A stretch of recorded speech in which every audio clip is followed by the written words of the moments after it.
ensure public participation unless such This participation meeting is being required by law. recorded. This meeting will feature public comment. It will include several public hearings. For this meeting, the planning board is convening by video conference via Zoom app as posted on the town's web meeting calendar and the board's agenda. For chairperson is not attending tonight, and this is Mary Larson Marlowe. The staff members, John Gelsich present. and Steph Stephanie Pemberton present. and Phil. Phil Paradis present. Thank you, Phil. And I believe that's it for, yeah, I don't think Chief Slayman is here. Okay, good. So tonight's agenda, we will have the administrative item that's the Leonard Street bond review. We'll do that first. We'll push the other administrative items to the end of the meeting if nobody objects to that.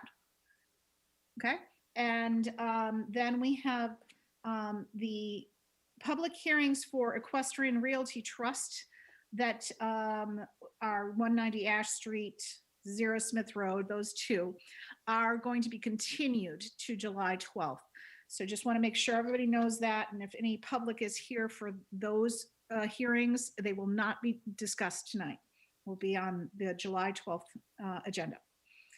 And then we will have a continued public hearing for Connolly Farm, which we used to refer to as 0 Hayden Row, I believe, before they named it.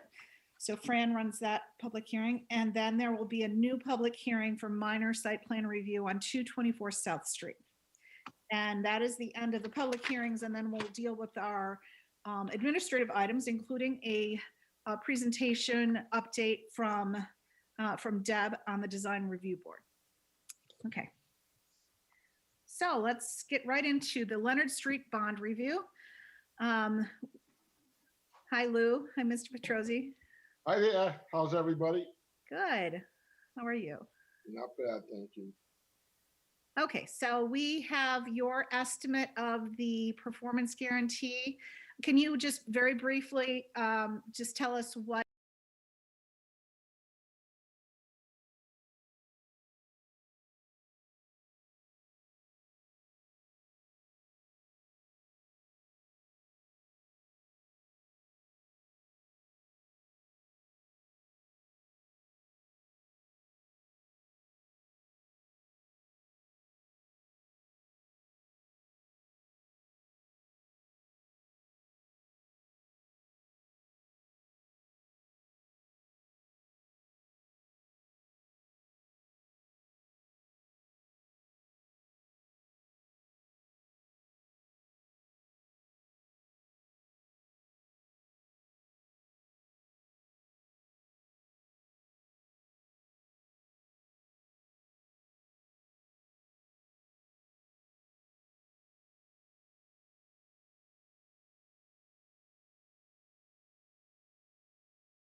Only construction.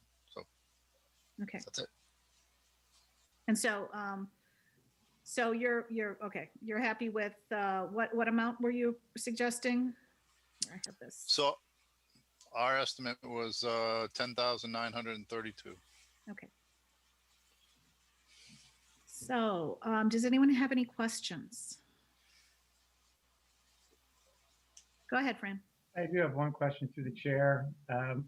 Looks like Mr. Pedrozzi's estimate is slightly higher than the beta estimate. And maybe just, I think I know the answer, but maybe just the applicant can kind of provide the reasons for the delta. I'm very generous. We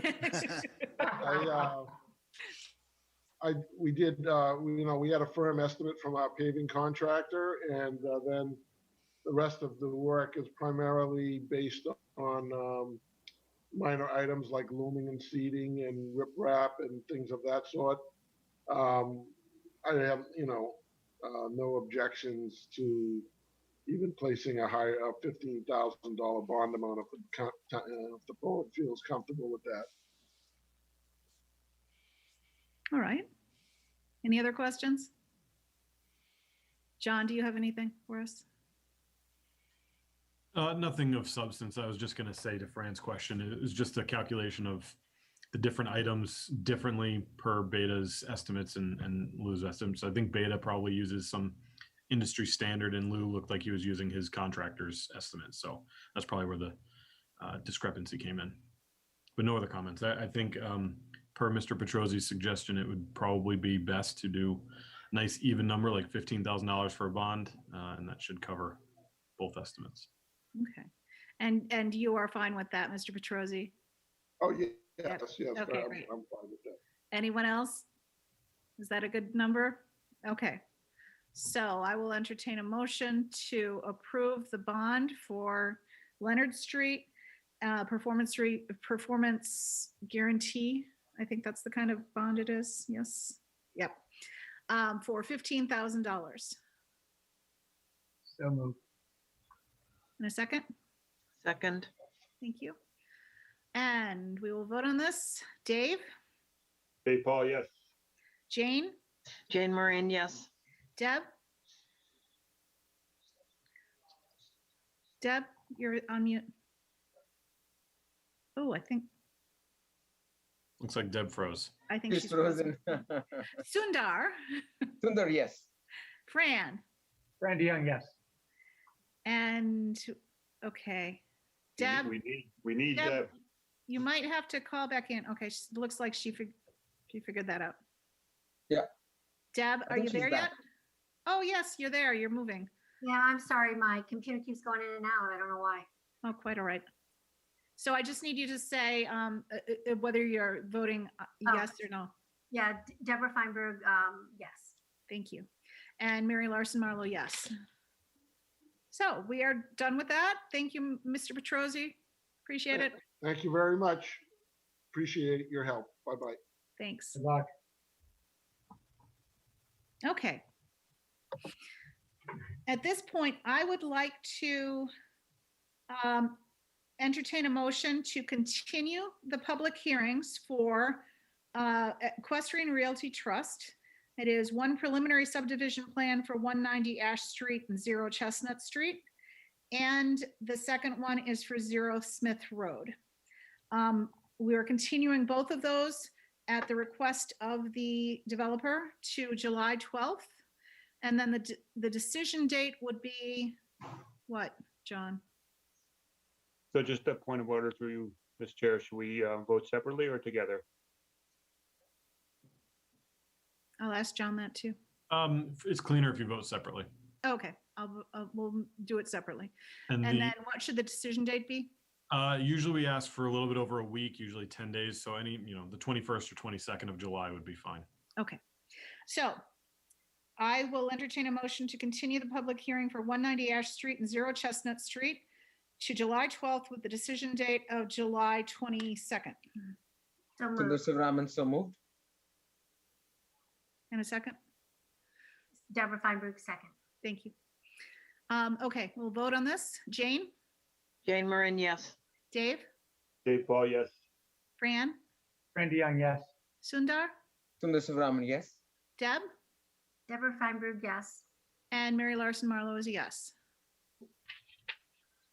Now I will entertain a motion to continue the public hearing for 0 Smith Road to July 12th with the decision date of July 22nd.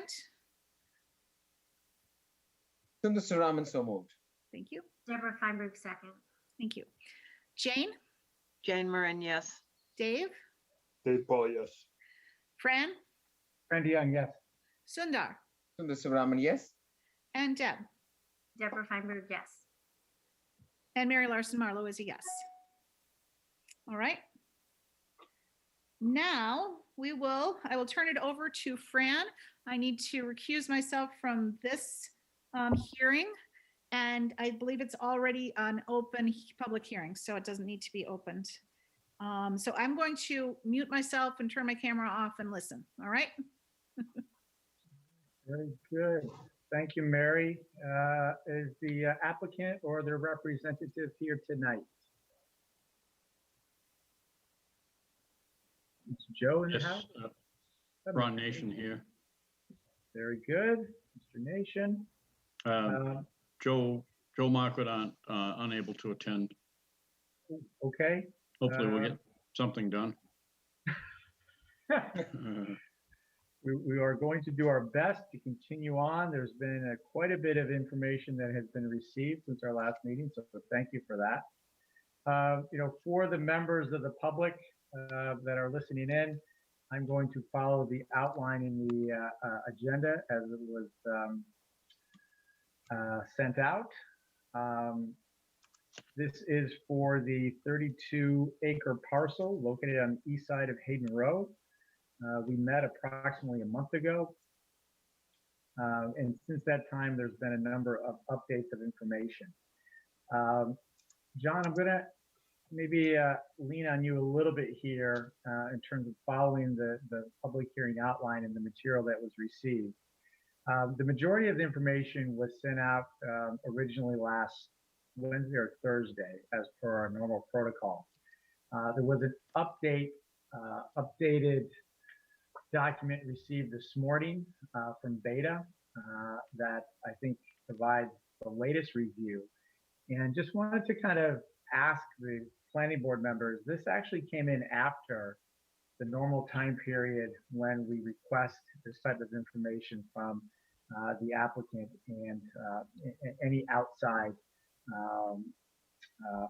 vendors or supporting organizations, because we usually will allow some time to review it and be able to kind of incorporate it. So let me ask the planning board, my fellow planning board members, how they feel about adding in this information to the discussion, given the fact that it came out this morning. And I'm not sure people have had a chance to review. So to my fellow planning board members, how do you feel about that? Through the chair, I had a chance to look at it, but I'm wondering, well, if it's with the rest of the board members, whether they would agree that perhaps a walkthrough by Mr. Paradise does, or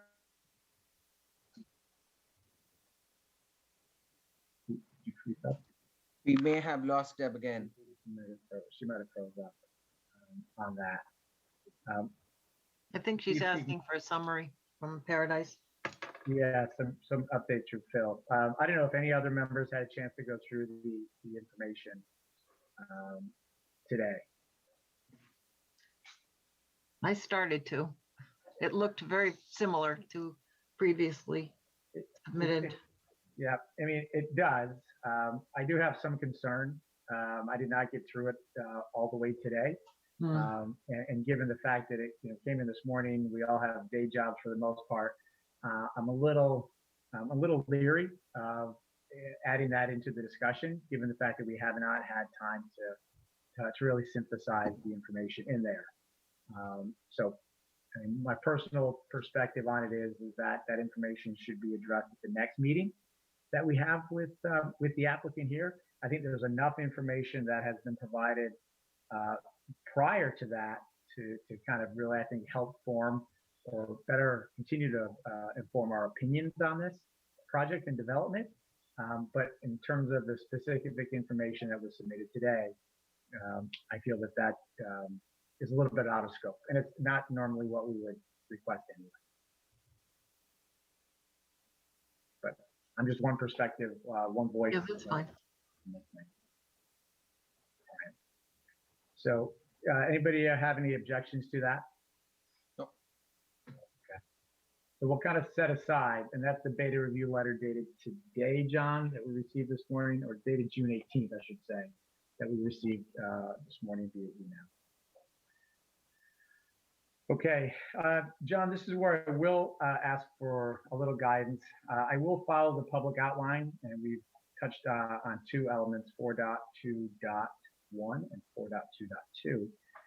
But John, would it make sense to kind of review the material that's been received since our last meeting, or should I continue down with the review of the decision criteria? I do think there are some revisions that Mr. Nation can probably speak to. There is the letter also from Beta dated June 10th. That's John 10th in the letter, but June 10th. where Beta has provided a review on a number of the outstanding issues. And maybe if we can review that, that'll hopefully make the next discussion or next meeting that we go over the information on the 18th much easier to digest. But John, any suggestions on that? Yeah, so I think it's probably best to do what you and Deb are suggesting and just have either the applicant go through what was changed and have Beta provide their comments on those changes, and then maybe have Beta provide comments on what is remaining and what the board should be looking out for in the upcoming revisions, and then go from there. I think that's fine, Mr. Nation.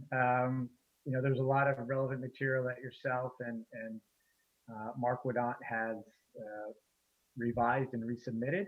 So maybe, just kind of take us through the information that kind of came in. I'm looking at the letters dated 6/7, revised plans on 6/7. I think there's some additional revisions to that. So the floor is yours, sir. Well, all I've got is a letter from Joe to John for June 14th. And that, I think that was,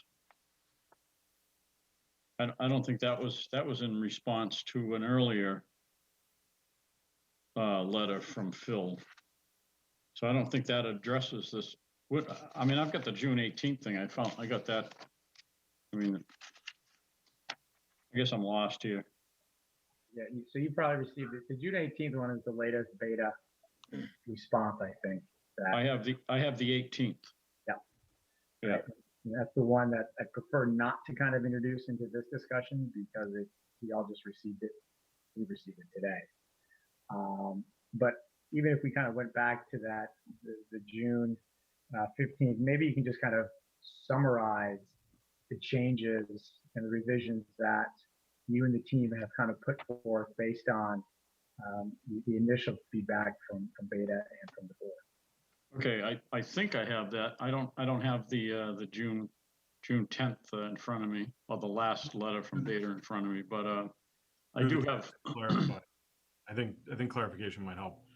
I think what the chair is saying is there was plans and supplemental submission materials submitted June 7th and June 8th. And then Beta's letter was dated June 10th. And then there were further revised plans and submission materials on the 15th, which then Beta reviewed on the 18th. Yeah. So I think what the chair is looking for is just an update on what was revised on the 7th and 8th, and then Beta can talk to their letter on the 10th. And then if we want to move forward with the stuff that was revised on the 15th, sorry, and then maybe give some background on what Beta reviewed then, but that's really not what the board is looking to discuss per the previous conversation. All right. Okay. Well, so again, all I've got from Joe is it's dated June 14th to John Gelsich. Okay. And it starts out with general G3 and G4 and goes from there. Okay. So why don't we use that? Why don't we use that document, Mr. Nation? That's probably the latest that we have on that one. Provide an update, and then I'll allow Phil to provide some of his comments based on the June 10th one. Yeah. Okay. So you want me to go to start at G3, start at the beginning? Yeah, I think so. Any changes that have occurred. Oh, okay. Yeah, I think that's Okay. probably the best place. So I think we're still confused because that letter that Ron's referencing is actually the one that's the response letter dated June 15th in the shared folder. So that is the response letter to Beta's response letter of the 10th. So I think we're still skipping the 7th and 8th submission materials, Beta's review letter of the 10th, which then Ron is talking about the response letter along with the revised plans on the 15th. That's shown in the folder as the 15th. Which is then reviewed by Beta's letter of the 18th. So I think we're still skipping that whole 6/7/6/8 and then 6/10 information. Correct. And do we have any information on that, Mr. Nation? Are you giving any of that? No, I don't. I assume that was behind us. Okay. Yeah, not quite. Maybe, John, what we can do is then, since we don't have that information from the applicant, we can go to Beta's comments on the changes that the applicant submitted on the 6th and 7th. So this would be the letter from Beta dated June 10th, which addresses, the items that they received on the 6th and the 7th letter. I think I'm chronologically correct on that. So Phil, if you're with me, I'm using your letter that you sent back to Mr. Gelsich. I'm assuming that also copied the applicant, that looks at the following items that Beta responded to from the submissions, or the updated revised submissions from Joe on June 7th as well as June 6th. And there's 4 main bullet points, and maybe we can start there on that letter if we're following the same place.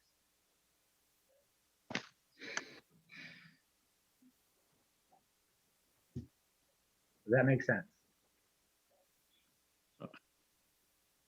Who is this for? Phil or for me? For Phil. For Phil. Oh, Okay. yeah, That's what I thought. okay, yeah. Sorry, So we've been working hard at this, so it's a little bit hard for me to go backwards, but. I know, but I can only kind of. No, I understand. I'm only gonna actually, if you don't mind, I'm only gonna pick the ones that are still outstanding, only because well, whatever. I think they probably addressed about half our comments with this submission. Okay. And they probably addressed another half of those comments with the latest submission. So, okay.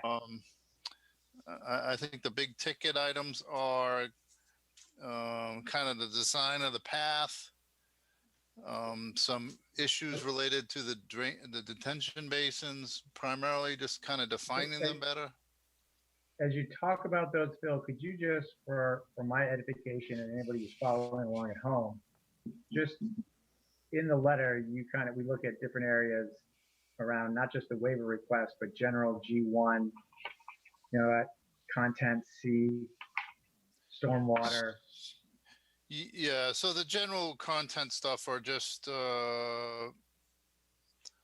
G1, the plans are difficult to read. There wasn't, we were unable to detect any change. It's difficult to read, especially the busy plans, and make sure that, for instance, we can tell the difference between a sewer pipe and a edge of driveway and a property line, all those kind of things. Just make it difficult to review. And also I would assume for the contractor to build it, but, so that's G1. Yep.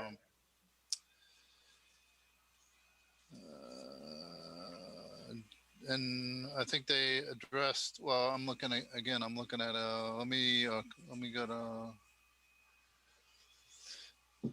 hey, you want me to share the letter so we can make sure we're all That would looking be at the same thing? fantastic. Yeah. Okay, let me try that. Letter from June 10th. We'll just walk through it. I printed it out, but if you could share it with everybody, that would be super.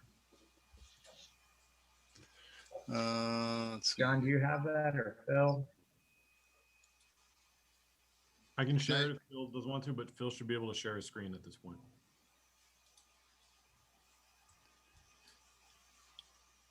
Oh,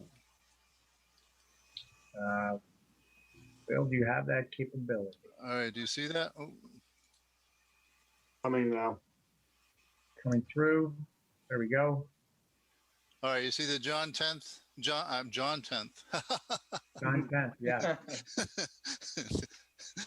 The John 10th letter. Get religious. John 10. Yeah, that's when I'm always stressed. Okay. Trying to get this out quickly. All right. So, the waivers are not, there's not a whole lot in the waivers. So the G1 was the point I just talked about, making it difficult to, and then G2 and G3 or G3 and G4, or just making sure we can clearly see what are easements and what they're for. Um, G8 was consider fence, not a big issue. C1 is stamp plans, the locus, which they corrected on the subsequent Yeah, detail. So C6 is one of the issues that we would like them to really define, mostly because they're proposing a trail and extending it through the right of way, which we'd probably want some feedback from DPW as to whether or not they want to be maintaining that, or how that all is going to be handled. But it is part of the right of way, and we should have a detail for that.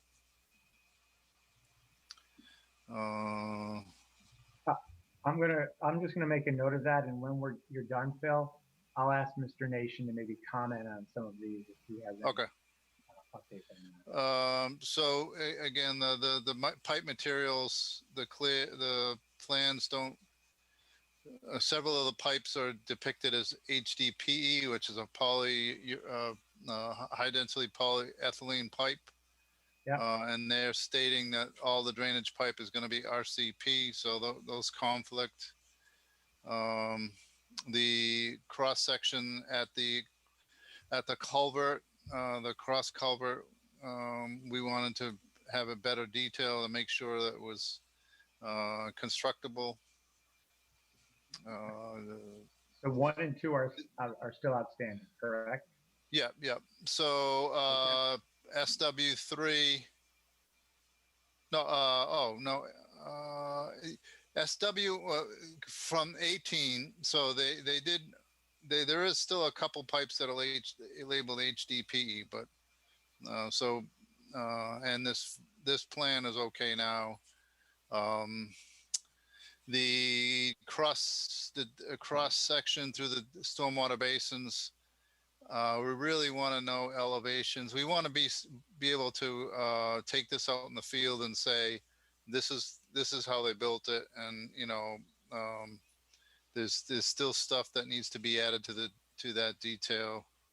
There's the details on sheet 20, and again I commented again on the 18th. So the swales. So again, this is similar to another project where the swales become part of the basin. Water elevation is going to seek, it doesn't care whether it's a basin, a swale, or whatever. It's going to seek the weakest, point to discharge if there's going to be a failure. So they need to extend the swales, the berm all along, even the swales that run into it at the 1 foot above freeboard, the 100-year storm. So you'll see that comment again in the 18th.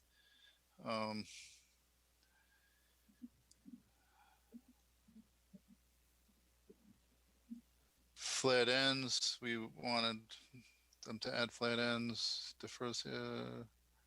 So we would expect, so we had recommended country drainage, which seems like a good fit for this project. The applicant has decided not to do that. So so there will be necessary to maintain the infrastructure, the stormwater system. So we expect that the applicant will develop a homeowners association to maintain the system.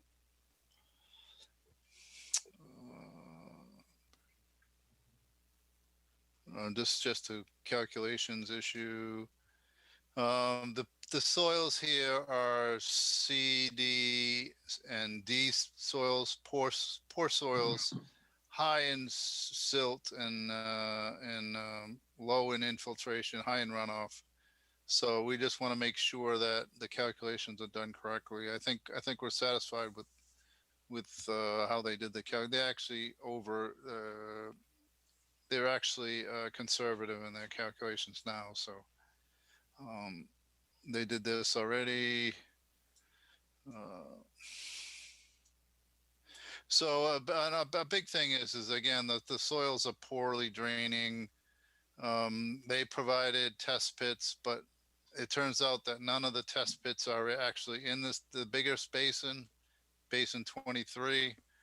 And we're also concerned, based on the topography, that the groundwater may actually go up and slope to the west. The furthest point in the detention basin is further from the wetland. So we want at least three test pits in that basin and sediment forebay. Through the chair, I had a question. Go ahead, Sundar. Mr. Paredes used the term country drainage. What does that mean? So country drainage, typically roads were built higher than the adjacent land, and stormwater is allowed to sheet flow off the road into the typically either wooded or grassed areas, and either naturally infiltrate or be conveyed by swales to waterways. So so that, I mean, the fact that there's a long way before you get to the first house, they're going to have to, they're proposing that big basin in the front of the project that we think could be either downsized or eliminated with country drainage. But it's, you know, it's a designer's prerogative. It is going to be a requirement under your new regulations based on EPA's requirement for installing low impact development techniques in projects. So so we got to be thinking about those things for future projects. Got it. Okay, thank you. Can I, on that particular topic, can I ask the applicant, you know, the rationale on not using the country drainage suggestion from Beta? Yes, the problem that we have is that it's so flat that you'd have to elevate the entire site. Well, you'd have to elevate a large portion of the site in order to get the swales to work. It's really flat out there. So And, through you, Mr. Chair, if I can comment on this subject as well, please. Yeah, just, I will hold it, Dave, just for a second. I just want to hear Mr. Nation's complete comment, but then I'll open the floor to you. Yeah, that's pretty much it. And we had more ability to get the water to move if we put it in pipe and with manholes, catch basins, and down into the detention basin. All right, Dave, go ahead with your question. Yeah, so we actually, you know, as someone pointed out, LID is another acronym. That's another name for country drainage. And we've discussed this subject in the past, and Mr. Nation is very familiar with it. He's done a neighborhood or two with LID, and we actually, you know, I guess we never decided as a board, but my personal opinion was that so country drainage wouldn't have any curbs along the side of the road, and they wouldn't have any catch basins to catch the water. They would just go off into swales. And one of the reasons I was kind of against it was that the salt from the winter drains off into the grass and the woodland areas, you know, if not done properly, instead of through the storm drains.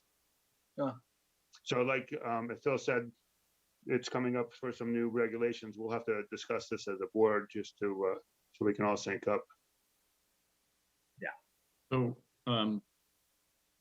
Ron Nation again. So, yeah, we did do a subdivision. Hunter's Ridge is the swales, and we also did Penny Meadow Lane with swales.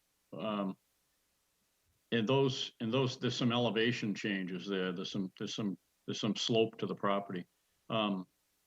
and I wanted to do it in Whisper, but it was too steep and they couldn't make it work. So, and I don't know the details of that other than that they just tried and tried and tried, but they couldn't do it. So I don't know, either water goes too slow or too fast for the lid, I guess, but it's what it boils down to. My understanding. Yeah, through you, Mr. Chair. Just a quick response. Mr. Paul. Yes, so thank you, Mission Nation. Those were the two I was thinking of, was Hunter's Ridge and Penny Meadow there, and I did see those, and actually just today I drove up Whisper Way and saw the curbing on there. So I like the way that came out. So thank you. Thank you. Yeah, I think that's a helpful clarification. Hopefully, Sundar, a long-winded response, but I think it provides a good understanding, especially given the flat geography of this particular development, that the suggestion and the response from the applicant seems appropriate. So just one final comment on that. This is kind of a borderline, again, because the soils are C and CD soils. Yep. It's not an ideal site for low impact development techniques. So I concur with the applicant on that. So. Very good. Very good. I'll go back to where we were, Phil. I think we're on SW17. Yep. So that's the test bits. Yep.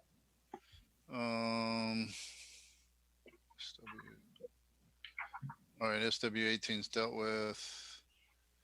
So this is again the limits of the basin itself. They're putting this is a large basin. We want to make sure that the grading is protected, particularly for the 100-year storm and the berm around it. So we need to clearly see that on the plans and then provide the easement, just so that everyone in the project will know that it's necessary. And so that's just some direction on that. Yeah. And what? So just on that one, maybe just to the applicant, there's a couple of these where there's some clarification requests from Beta, Mr. Nation. Yep. Is that in the works to be able to kind of clarify, especially SW19? Yes. Yeah, there are. Well, I'm on the June 18th, and yeah, it's the same. I think you got closer, but we just need to make sure that it contains the swales, especially on the down gradient side, making sure that, because anywhere where there's a weakness, that's where it's going to blow. So, so anyway, so that's. But all of these issues are going to get resolved. I would assume in Joe's next response. I hope we'll end up with a clean letter. Yes, I think that's all of our hopes, Mr. Nation. Just kind of following the protocol here. I mean, I think two things. Number one, it'll give the board members a sense in terms of the positive trajectory of the movement and the actions that have been done by yourself and your team and Joe's team.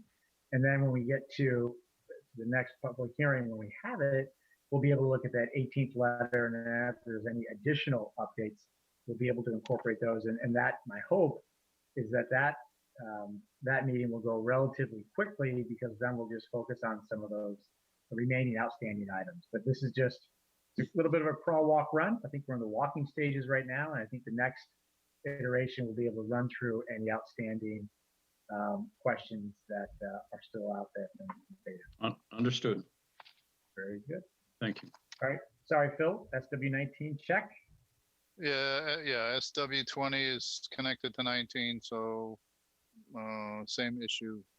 SW21, we have a standard practice, which is, just about all the communities we do peer reviews for, and have infiltration systems installed for the roof runoff. It's kind of a fail safe. A lot of these single family home once you guys have approved this, are, become larger and bigger and whatever. But this, a roof runoff system is typically very low maintenance, if none at all, provides, the roof, recharge and treatment. So it's kind of a standard. Yep. It seems that Ron doesn't want to do it in this situation. I'm not sure. Sorry, why. through the chair, I apologize. What exactly is the roof runoff recharge, and what problem does that address? So, obviously, anytime you install impervious surface over what was previously, wooded areas or whatever, you're preventing the water from getting in the ground. So Yes. the idea of a roof runoff recharge system is to collect runoff in the gutters and direct it to a subsurface infiltration system that will recharge, a certain percentage of the run, typically an inch of runoff. I get it. So you're recharging the groundwater under that lot, under the constructed surface. Yeah, right, Okay, exactly. got it. So Okay. it's meant to duplicate or replicate the infiltration Sure. spread out over the project, as opposed to just those 2 infiltration basins that they've shown. So Okay, got it. And again, like, if typically roof runoff is clean, so you have very little issues long term for clogging and failure of those systems. So it's kind of a long term win for the town. So, but Through you, Mr. Chair. Paul? Yeah, so related to this subject, does anybody know how often we do this with our developers? With the roof runoff recharge? Yes, that requirement. I don't know. John, do you have any insight onto that? It seems to be standard regulation. I don't remember discussing this before, so. Yeah, I don't know if this is a regular thing, but I mean, if it's part of the subdivision regs or, part of the subdivision review process, I don't think it would be inappropriate to discuss it. Oh, Let me ask the applicant, Mr. Nation, on SW 21. What's your the thought or position there? It looks like Joe made a comment Yeah. here. Yeah, Joe was saying that rooftop runoff infiltration required by Mass DEP stormwater regulations, standard 3 has been met with the use of the basins. He doesn't want to get into the individual roof recharge systems. He says the basins are designed for all of the water. Yeah. So, I mean, he insists we comply with the regs, and so I leave that up to Joe and Phil to work out, I guess, but. I mean, that feels appropriate to me. I don't know if that's something that, as they look at it and as we, maybe we'll discuss it at the next meeting. And if there's been any updates to this one. For you, Mr. Chair, just a quick comment. Yeah. Thank you. So can I ask Mr. Paradis, how often have we done this in the past? Because I don't remember in the 5 years I've been on the planning board discussing this, and I'm just wondering why. I mean, is this because it was a lid thing suggestion, or is it some other reason? So typically I suggest it and the applicant puts it in the plan. So this is normally done. Yep. Thank you. I mean, it could be one of those things. You make it a condition. Yeah, that's typically, Okay. we typically ask for, just, I mean, it's a really low, it's not a whole lot of cost, but it's a whole lot of benefit long-term for these kind of sites. So Thank you. I'll talk to Joe further about it. thank you. That'd be great. Thank you, Mr. Nation. All right, Phil, continue. All right. Through the chair, just one comment. It says here, beta 2, it says here, it is a standard lid practice. Beta stands by this recommendation. I think somebody else had asked if we are indeed following lid guidelines for all these applications. And if the answer is yes, then this should be codified in a better manner. So I don't know what the answer to that is. I mean, are we following lid guidelines? And I think maybe Dave may have said, should we be, as a planning board, discuss whether lid guidelines have to be followed? In which case, it's almost, at that point, it's a requirement. Correct. I'm not sure we're quite there yet, having Okay. not discussed lid Sure. standard practices collectively. Yep. Good idea, and I think we Yep. definitely should probably put it on the Yep. docket at some point, Sundar. Sure. Especially if it is, something that's typically incorporated. Typically, Beta recommends it. Yep. We may want to look at it to have it as a, and maybe that's something that goes back to Zach. Yep. Perfect. Thanks. So I definitely have this one flagged. We'll let Joe and Phil, to Mr. Nation's comment, talk about it a little bit more. And if there's not a resolution, we can see if potentially we want to condition it. Sure. Thanks. Through the chair, Yes, Deb. I have a question. One of the reasons we were excited about the project was that they were going to be maintaining the sort of preserving the field in the front, and now that basin has enlarged quite a bit. I would say 3 to 4 times what it was proposed originally. So I'm wondering how it's going to look ultimately in the end, and whether it's sort of disturbing that whole field aspect and sort of the tranquility that we have now driving by. Well, I will. That is a fair question, and at the risk of derailing Beta's flow here on this document, maybe I don't know who would want to take that question. Maybe the applicant or Phil. Maybe you have some insight in terms of how the catch basin is, to Deb's point, gotten larger. I can answer that if you want, Sure. Chris. So, I mean, Ron, the soils are not really highly infiltrative. So, and that's why we kind of push in a little bit for the country drainage. You could have the infiltration swales along the road, all the way until you get to the wetlands. But and you could do a combination. You could do the country drainage in the front and the formal basins in the back. Just to kind of do what you said, maintain.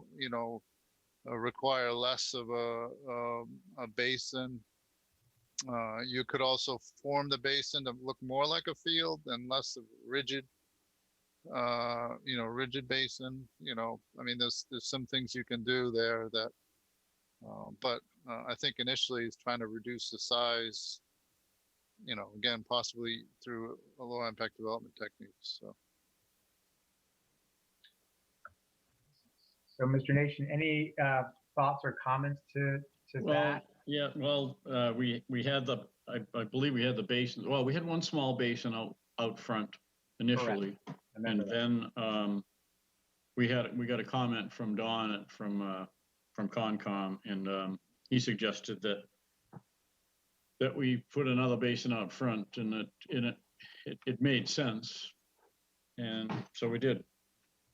But I think we could make the basin.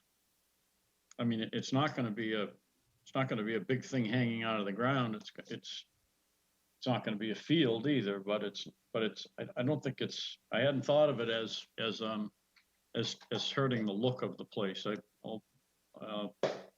guess we should look at that as well. I'll look at that with Joe as well, see what we can do. Yeah, I think just maybe, Deb, I won't speak for you, but I think aesthetically, that look, that metal look is pretty cool. And I think to the extent that can be maintained, and either having that second basin in the front optically so that it's not as visible, or to Phil's comment of the other basin toward the back and some some of that country in the front. I will leave that to the experts, but I think, Deb, again, I won't speak, but I think, not having it look like a basin, right, when you drive by, I think that's probably what she's going for, or what we're going for. Okay, understood. And we'll see what we can do on that. Great, thank you. That's a good comment. All right, Phil, where do we leave it off? SW 2223? Yep. So the sediment, yeah. So these issues are going to be dealt with. Details. Okay. So this is a standard condition that we recommend the notice of an EPA notice of intent and SWIP be provided to the Conservation Commission. Erosion controls around the proposed swale. Temporary sediment basins. So this is again, I don't know how quickly you're going to develop this project, but we recommend, again, because these are poor draining soils, is that maybe you consider phasing it and only clearing what you need to develop, a certain portion. I know on a few of the projects in town, they clear cut the whole parcel and it became an issue, especially through the winter of maintaining erosion controls and preventing sediment from running off. So that was the impetus for this comment, SW27, and making sure that we stabilize and keep stabilize the existing soils through the project. So. And we would plan the job properly and start at the bottom and have a place for the water to go. And it would be a sedimentation basin as well until things get cleaned up. But we're used to working in a clean, organized manner for the most part, and we'd continue that. Okay. But we can come up with some type of a plan, a progress plan, and stick to it. Yeah. Just through you, Mr. Chair. Yes, Mr. Paul. Yes, I was just going to comment that Whisper Ridge was quite a challenging terrain with all the drainage there, and they did a fine job with that. So I have confidence in the developer. Yeah, I would concur. And the applicant did mention about having a plan, and I think it's, to Phil's comment, probably more of a sequential plan in terms of what that build and build out looks like to address and to the extent practical and avoid some of that clear cutting because of the topography and the soil and the proximity to the wetlands is so noted by Yeah, no, it's a good call out. Yeah. Yep. Bill?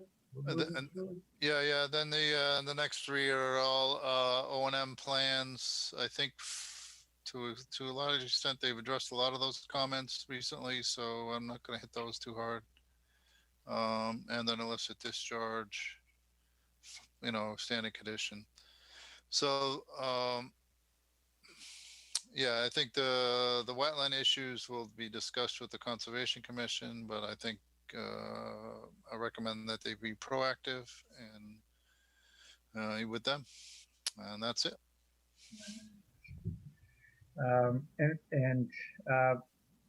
When is, I know it's kind of a little bit outside of our scope, but when is the next meeting? Where are you, Mr. Nation, with the Concom? We're going to be submitting very shortly. No more than 2 weeks away. Got it. Yeah, I believe so. Yeah, we'll be on for the next scheduled hearing, I think, or maybe it's the second one. But Good. That's just a helpful data point.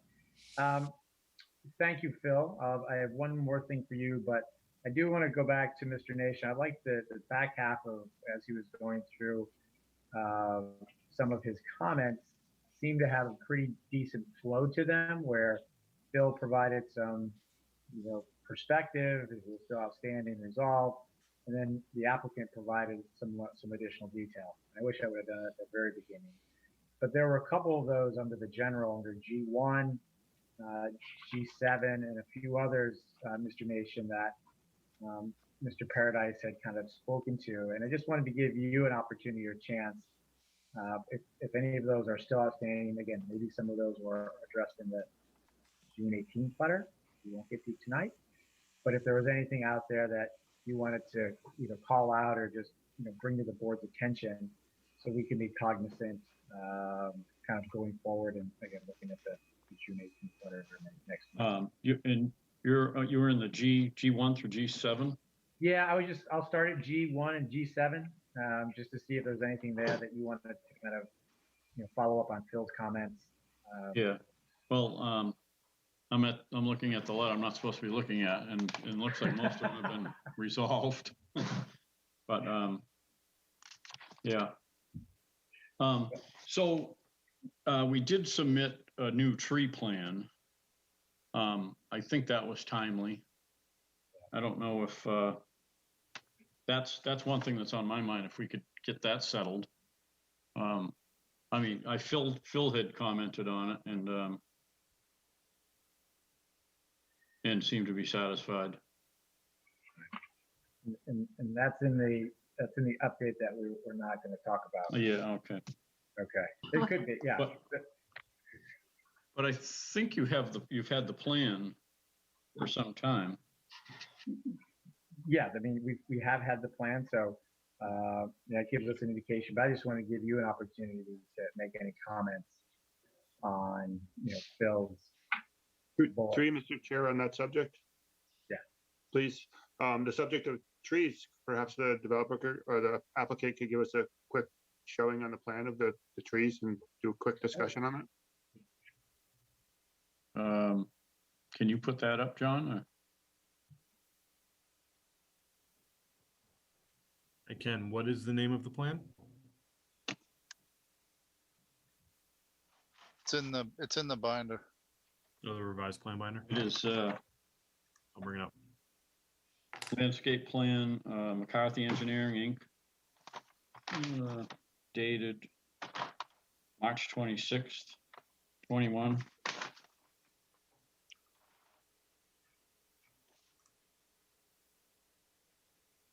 And then there was some issues. There was an issue about the entrance. I don't know that there are any regs regarding entrances, but we'd like to do, maybe some, short walls and some trees and planting and get some color out there.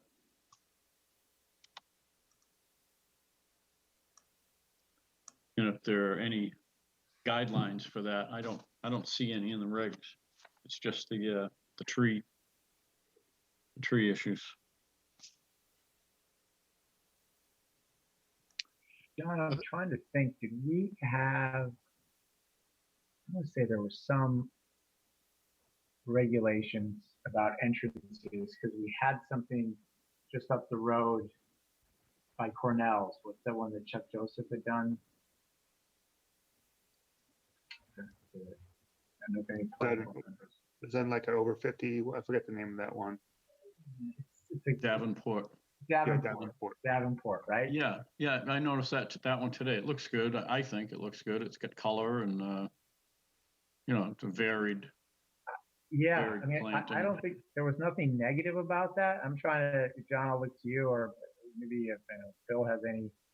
I think the only thing that kind of threw us off a little bit is where they had the name Davenport kind of in a stone that was kind of etched in.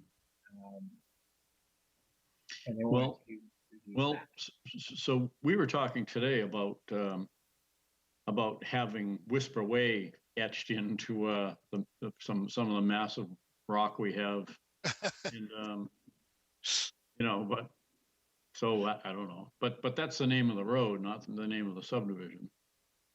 Correct. So it came up, and again, it doesn't sound like there's people here that remember it, but I do remember it. I don't know, Mr. Nation, to your comment, I'm not sure if there are any, you know, requirements or regulations around, you know, entranceways. Hmm. I would defer to, you know, John or you know, somebody Okay. on staff for that. Through you, Mr. Chair, can I just ask a quick question about the trees? Mr. Paul. Thank you. So, through the chair, the applicant, it looks like there's trees, those are trees running pretty regularly alongside the road and looks fine to me. Can you just elaborate what the difference between the old plan and the new plan was? I'm not sure exactly what the old plan had, but I think it was lacking in the number of trees. And I think it was just given a closer look and more trees were added. And we also did screening between the Eddy property and lot 9, up where the trail is going to be on that property line. And you know, we've really done a lot of screening for the Eddy property. No, looks great. Thank you. Through the chair, I can try and share the old plan and this revised plan to show the difference between the two. Yeah, if you could do that, John, that would be helpful. Stop sharing and see if I can share both. Okay.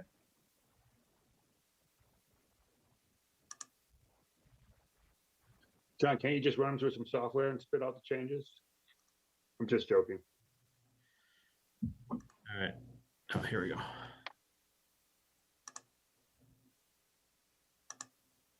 Okay.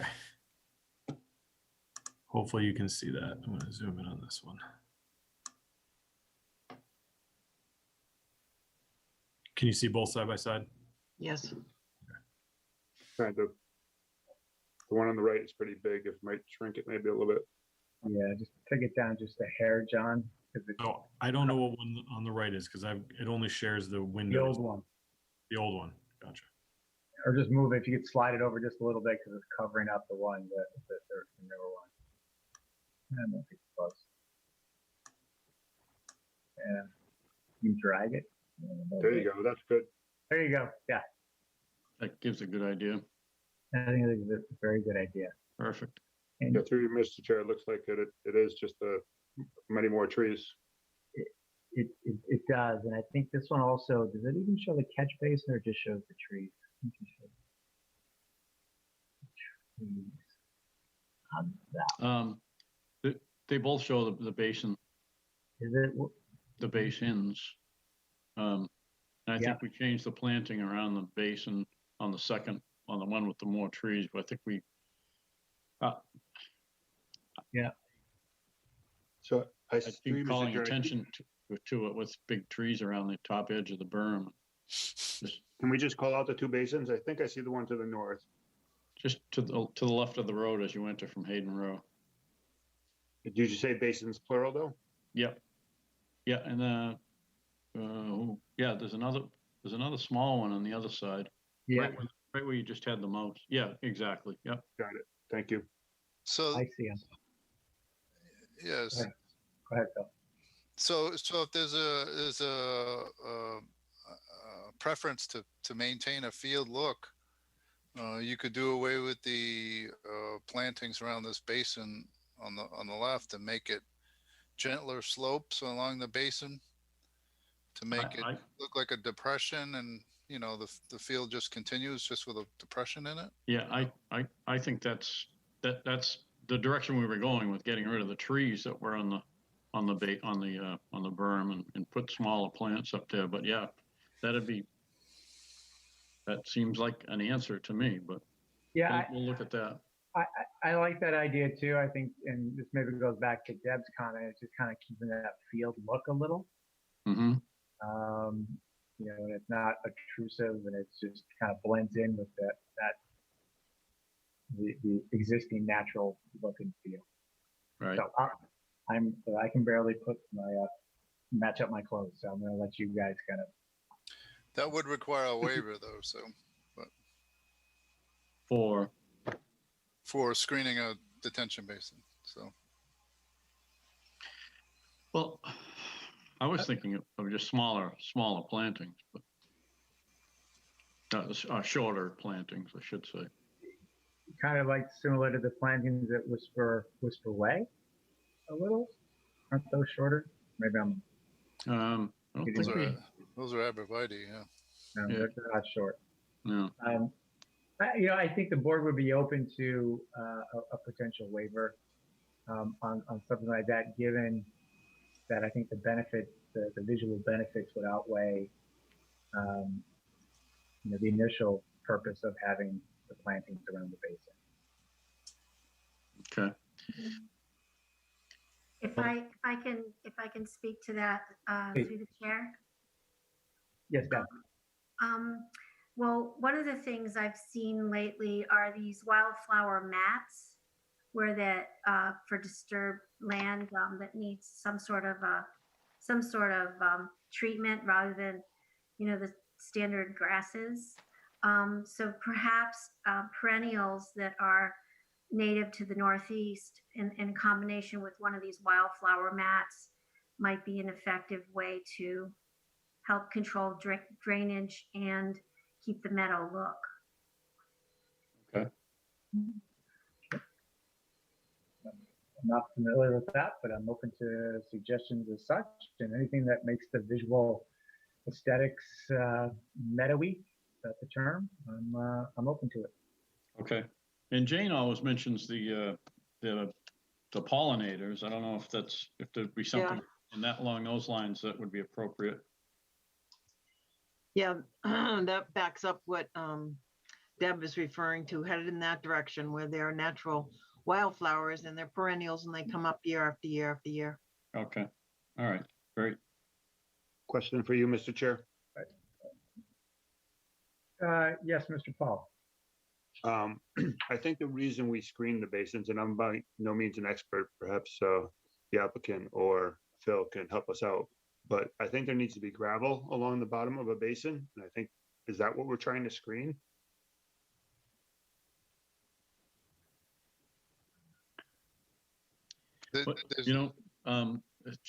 So I'm looking at the planting on the large basin behind lots 7 and 8, and I'm wondering what are we trying to hide? I mean, it's a beautiful site, and giant oak trees, and there's a little berm out back there, and everybody knows there's a detention basin. Some parts of the country they charge more for that lot. I don't know, just not being a wise guy, just. Yeah, no, I agree. That's why I'm kind of asking, is it the gravel? Is there gravel in there that we're trying to screen? It's in your regulations. No, there's no gravel. No, it's typically grass or, or a seed mix type thing, wetland seed mix, that gets mowed. But yeah, so I'd be of the opinion that what are we trying to screen? I agree. I think what I've seen is in my neighborhood off of Spring Street, there was problems with the drainage. So I think they added gravel to the basin. So maybe that's what I was thinking. But yeah, if there's no, material being brought in and added, there's no reason not to just let the wild grow. Yeah, and I'm not opposed to that. I was looking at the basins in the front, and Deb, I don't know if I think that's what we were talking about. The ones in the back, I'm fine with whatever the applicant wants to do. I think maybe the three, Mr. Chair, this is another thing that we have to add to our list to maybe discuss with Zach of what are we trying to screen with basins, right?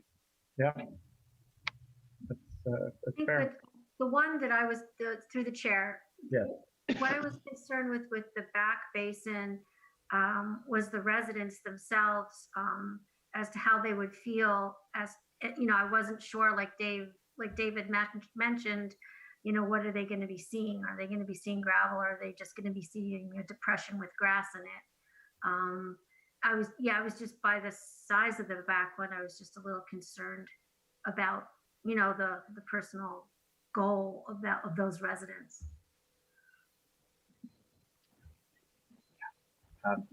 So the basins will all be all green, the berm inside and out, and down to the very bottom unless the bottom's got water. But for the most part, they'll just be green grass. So similar to what sort of is on trend right now is with a rain garden. Okay, that's great. Awesome. Cool. So then are we good with the back basin? Yes. All right. Very good. Mr. Nation, any other comments through G or C? I think we started getting into it with you when we got to the stormwater stuff. But just wanted to see if there was anything else that you had a thought or a comment on from Phil's comments. And some of these may be addressed in the letter that we won't talk about on the June 18th. But I wanted to give you an opportunity if there was anything there that caught your eye or heard anything from Phil. I think all the G's are. I think with the exception of the trees, G8 is again, I really don't want to do a wood rail fencing and shrubs and the top of the basins.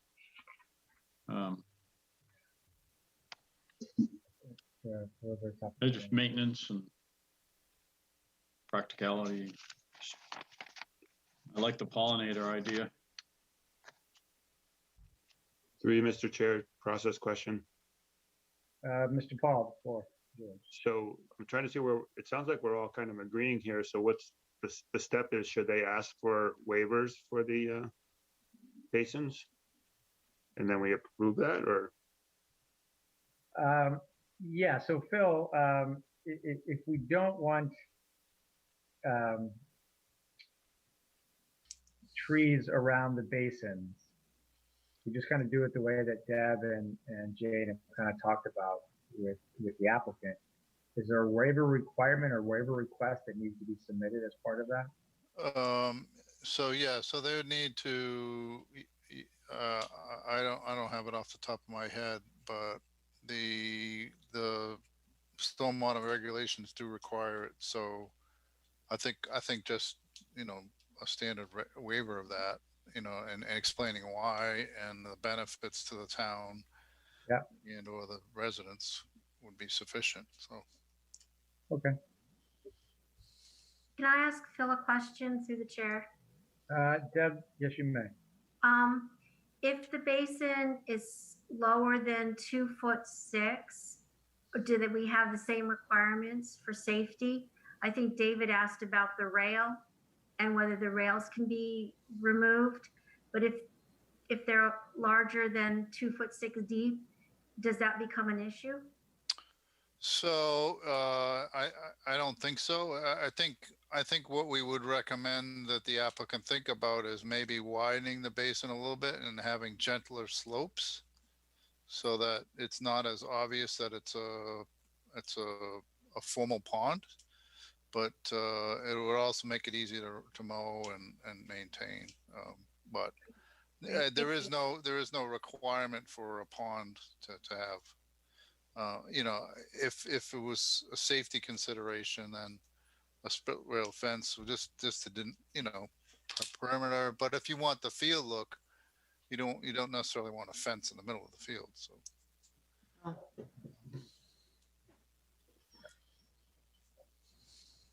Some towns make us put a chain link fence around the basins. Yeah, the regulations require that. Yeah. So. Cool. Well, I think just to speak to that for a minute, for small children, I think those kinds of requirements are very important. But seeing that this is a very low depression, I think this just changes the equation. In a way that you would not want to see a chain link fence around. Right, in the way that it's not even needed. All right. Very good. Mr. Nation, anything else? And then what I want to do is go back to the outline and see if we can address some of these things. I think we've got a little bit of time. I don't think there's anything after. We do have some administrative items, but there is another public hearing.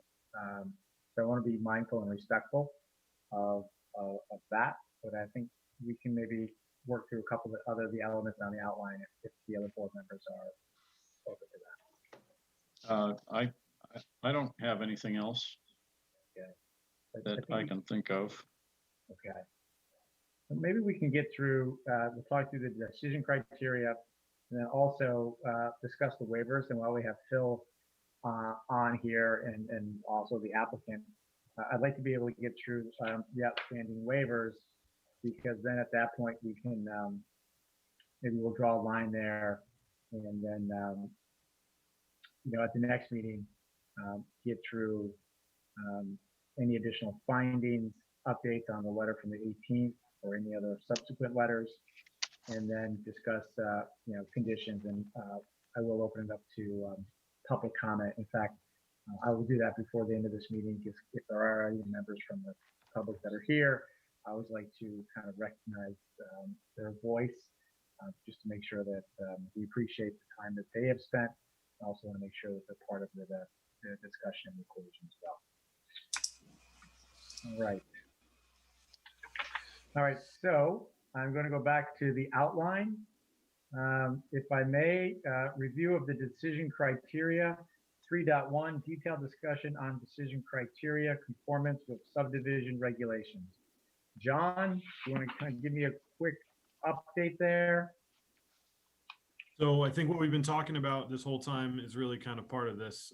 Phil is reviewing the submitted plans in conformance with the subdivision regs. So that is kind of the crux of what we are talking about. There are 1, 2, 3, 4, 5, 6. I think that maybe one of them is double counted. Waivers from those subdivision regs that the board needs to review and vote on. But other than that, once Beta's letter comes back clean and all of those issues are addressed and the waivers are voted on, I think that's pretty much what all the business before the board is. I think you're right. I would like to kind of go and discuss those waivers just briefly at a high level while we have Phil here. But before we do that, there is one section, 3.3.2, any other comments from board members? And maybe this would be a time before we get into the waivers. I would also open it up to any other comments from the public if anyone would like to weigh in on that. So I'll first ask board members any other comments before we get into the waivers on things that have been discussed so far. I'm not sure, through the chair, I'm not sure that this is the right time, but I was reviewing Chief Slayman's letter from May 12th, and I'm wondering what his feelings are with the new layout, because he had several questions concerning that. And I'm wondering if this is a good opportunity to ask him what is, to bring his statement up to date to see how he's feeling about the road and the length of the dead end and the access to water. Yeah, that's a great catch, Deb. Thank you. I have that printed out here. And I'm not sure if the chief is on,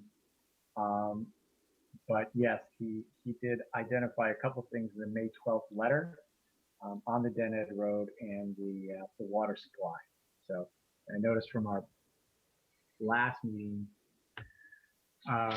with the applicant on May 17th, that was one of the things that we wanted to kind of touch base on. So is the chief in the house?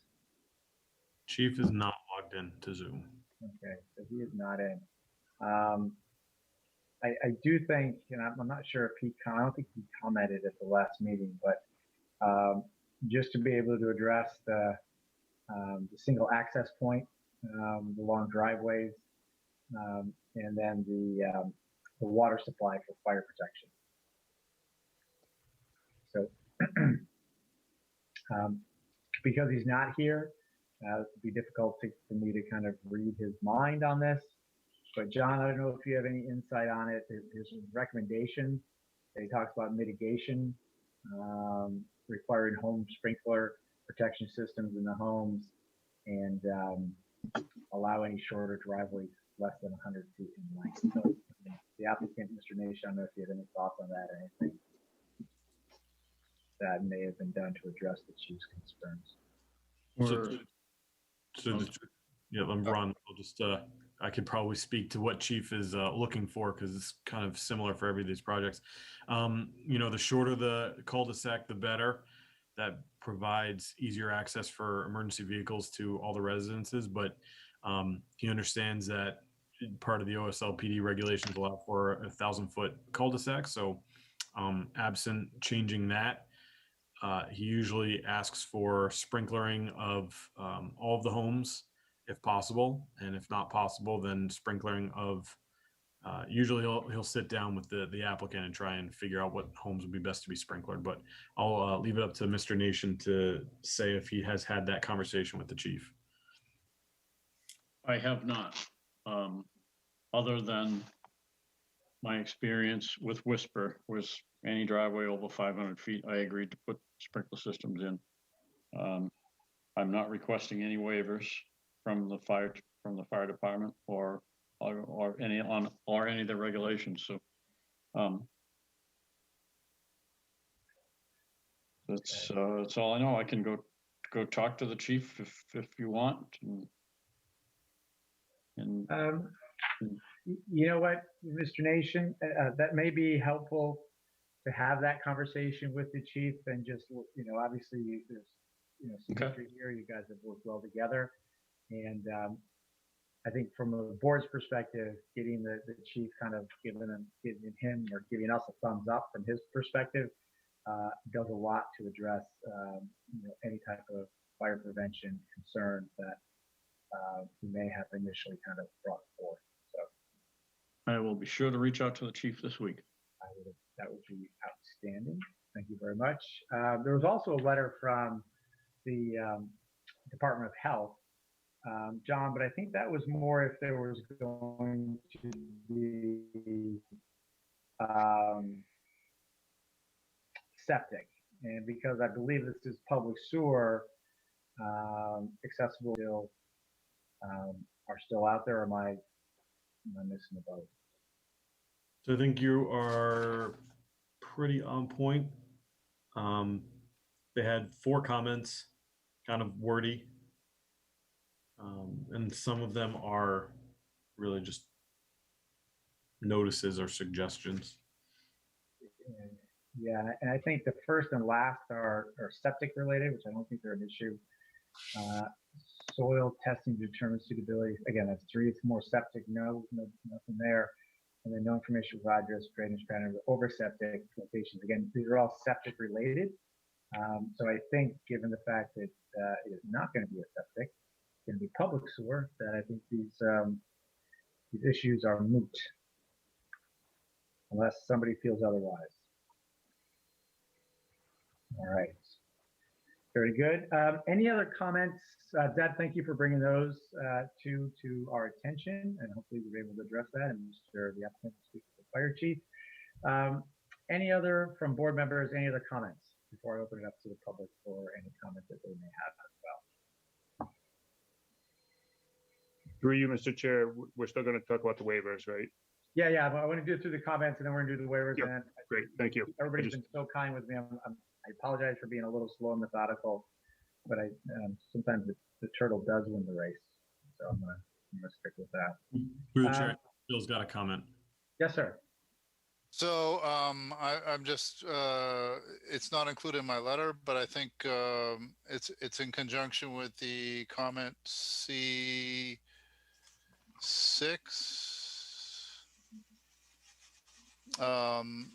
There is a trail proposed in the right of way, which is a deviation from the typical section. Yeah. That may require a waiver. So. Aha. So that might be another waiver that needs to be added. Yeah. To what we have here. So the standard detail is what we propose to build in the standard trail detail alongside the road. So it would be a 10-foot wide paved section, and we'll provide that on our next set of plans. And so in place of the sidewalk for that area, Okay. It's a kind of a standard detail for the, But it's a deviation from the typical section or Yes. subdivision, so, Yep. yeah. So. Yeah, I mean, and then it would require a waiver, but I think given the explanation that he's provided, he feels reasonable. All right, very good.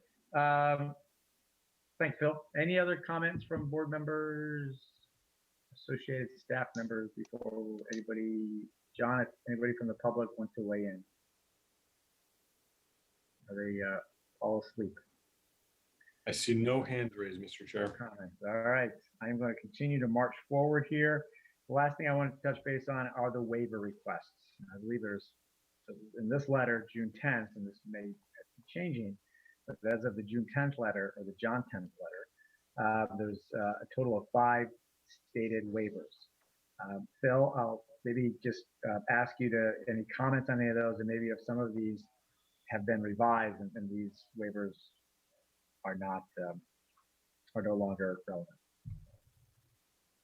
So all the waivers listed on are unchanged from the 10th.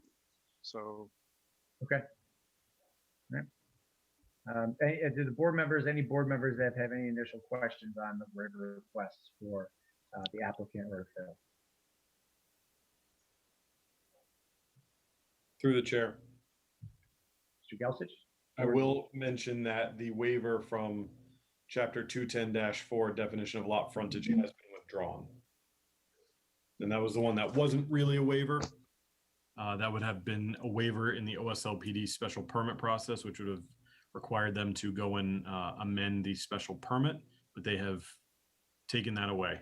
So that is not a concern anymore. One less thing to worry about. So, any other questions from the board members on the waivers? Yes, I do have a question for you, Mr. Chair. Yes, sir. Mr. I Paul. don't have the list in front of me right now, but there was a waiver about the granite curb at the cul-de-sac. Yes, that is 8.2.2.2.a curbing. The applicant seeks a waiver to allow modified Cape Cod berm in place of a granite curb along pavement edge with radii of less than 100 feet.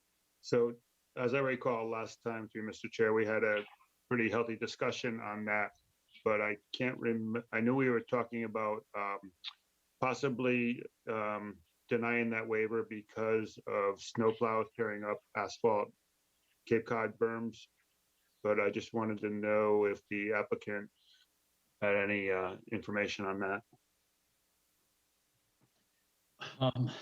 Well, so we all plow snow, and it's a pleasure to plow a cul-de-sac that has Cape Cod berm, and it's hard to plow up if the top coat is on the road because the plow just glides up over the berm, and if you have granite, you're going to end up with your head against a windshield when you hit it, and it's just tough plowing with granite curbs.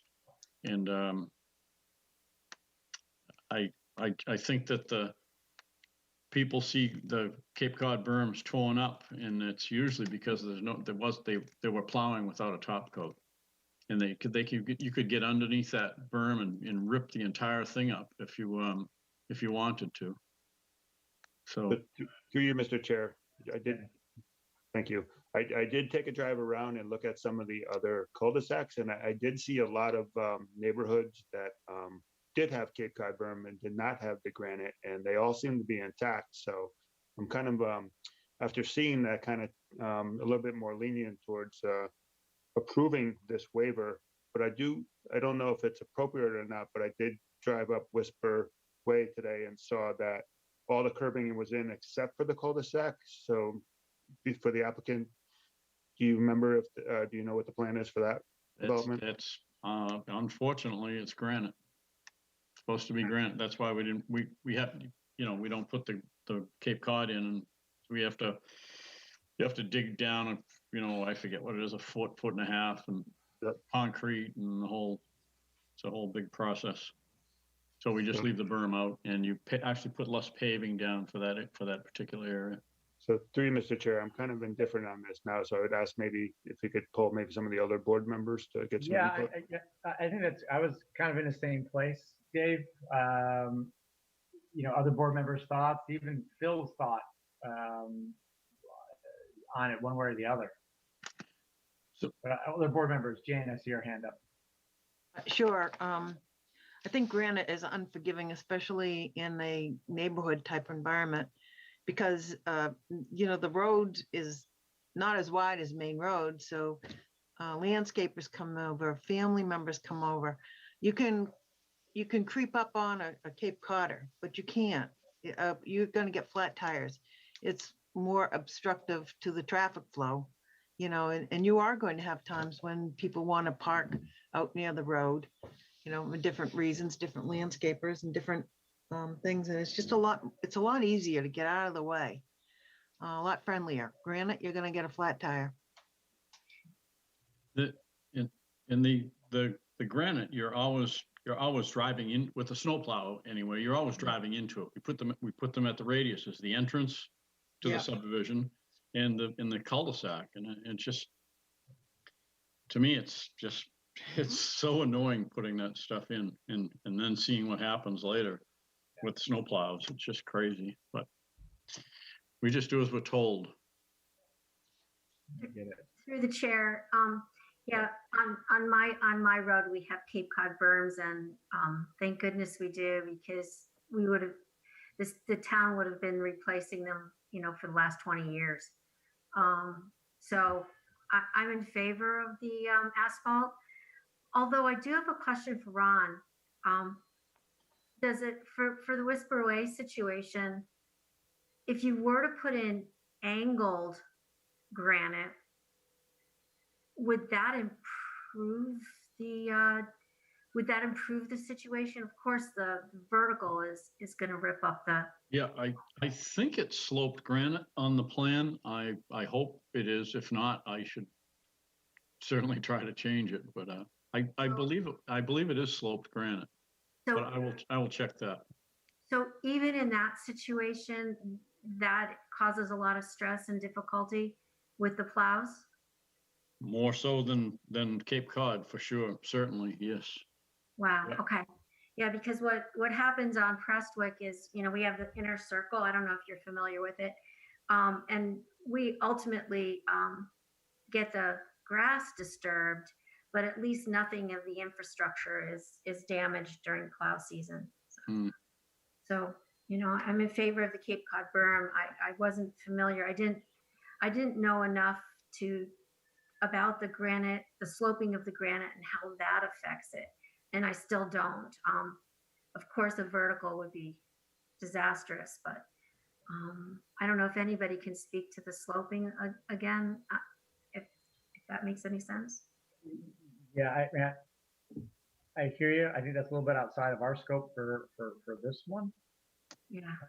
But Mr. Nation, if you have a thought on that.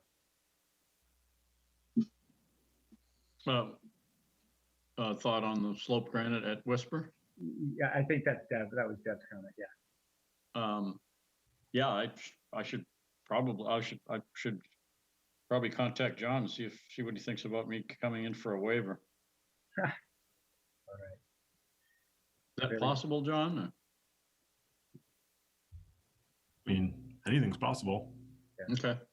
So I'll let you guys take that one offline. All right. All right.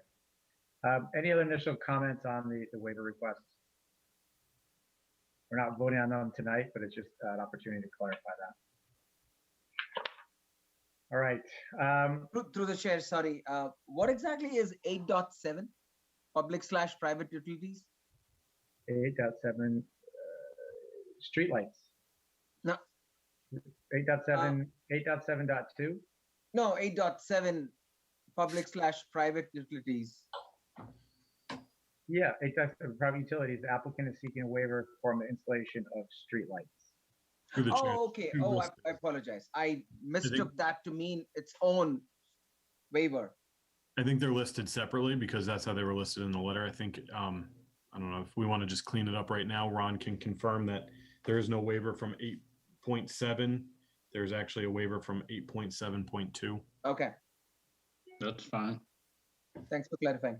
But I think Joe had the point that that it was mentioned 2 times in the regs. Does that sound right, John? Yeah, so there's one in 5.4.1.BB, and then that's streetlights, none proposed. And then 8.7.2 is installation of streetlights, none proposed. 8.7 is just for public-private utilities. I believe it's just the header for that section. Okay. If we can clean that up for the next meeting, that would be great. All right, in terms of, next steps, I think we've kind of drawn out as much as we can from this evening. I would hope at the next meeting we can actually work through the outstanding outline criteria and be able to kind of move this thing pretty close to where we wanted to get it. Phil, anything additional outstanding from your perspective? I think there's a couple of things that you and Joe need to kind of just touch base on. Yeah, there's a few things that we can discuss relative to the latest review. Okay. I think he's fairly close, so just like, and if the detail for the trail is worked out and we get the testing for the infiltration basin, I think we should be good. So. Okay. Perfect. All right. Anything else? Through the chair, he lowered his hand now, but Craig Nation had raised his hand. I don't know if he. Mr. Nation. Or comment. Oh, I was just going to weigh in on the granite curb at Craig Nation, 279 Wood Street. Just speaking as a Hopkinton citizen on the granite curbs, I concur that they're a horrible thing. As someone who has someone in my home that drives, has cost us thousands of dollars in damage from touching them with a wheel on a car and a tire. It's very annoying. That, and I'm also a snow plowman, so they're sort of the vein of my existence. But that's all. Other than that, they're great. That's all. Thank you, Mr. Nation. All right, so John, I don't want to get ahead of my skis here, but when is there our next available opening that we can have the applicant, and if he feels comfortable coming back in, and hopefully those other issues, any outstanding issues will be resolved and we can move forward. So our next meeting is the 12th. Let me just look real quick at the schedule for that meeting.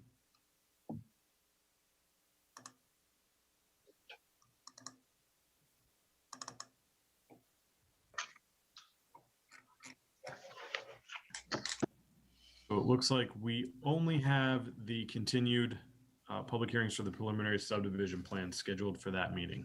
So there will be room if they want to schedule to the 12th. The next meeting after that is the 26th. Mr. Nation, there is availability on the 12th or the 26th. I'm not sure if what your and Joe's schedule looks like there, but is there a preference from your side? Well, I'd certainly like the 12th. I wish Joe was here to opine on that, but yeah, I'd go for the 12th. All right. Well, if we can put him in, let's put him in, John. And if he can't make it, we can ask for a continuation to the 26th. Okay. All right. Do we need to close the public hearing here, John? So we do not want to close a public hearing, but we do need to vote to continue the public hearing and to continue the decision. So the decision expires on July 8th, or the decision deadline is July 8th. So we would need to continue the decision deadline to, we're going to say like July 22nd to keep in line with the other preliminary subdivision. All right.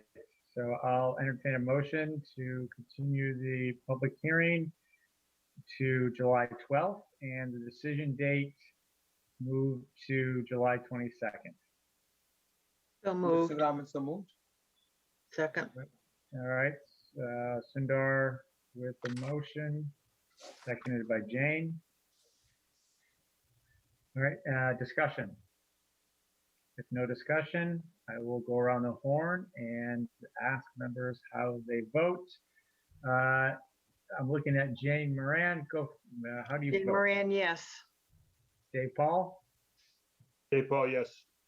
Very good. Who was it? Deb Feinberg. Deborah Feinberg, yes. Sundar. Sundar Sivaraman, yes. And Fran DeYoung is a yes as well. I think that's everybody, right? Rob did not show up.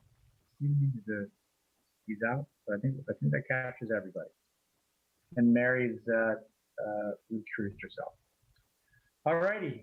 Thank you, Mr. Nation. Thank you, Phil. Appreciate the time. Look forward to seeing you back here on the 12th.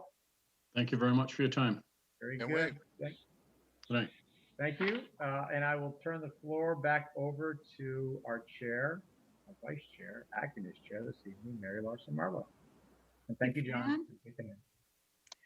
Okay, we have another public hearing to open, and that is for 224 South Street, Vermeer, all roads, and it's a minor site plan review. So I'd like to entertain a motion to open this public hearing. So move.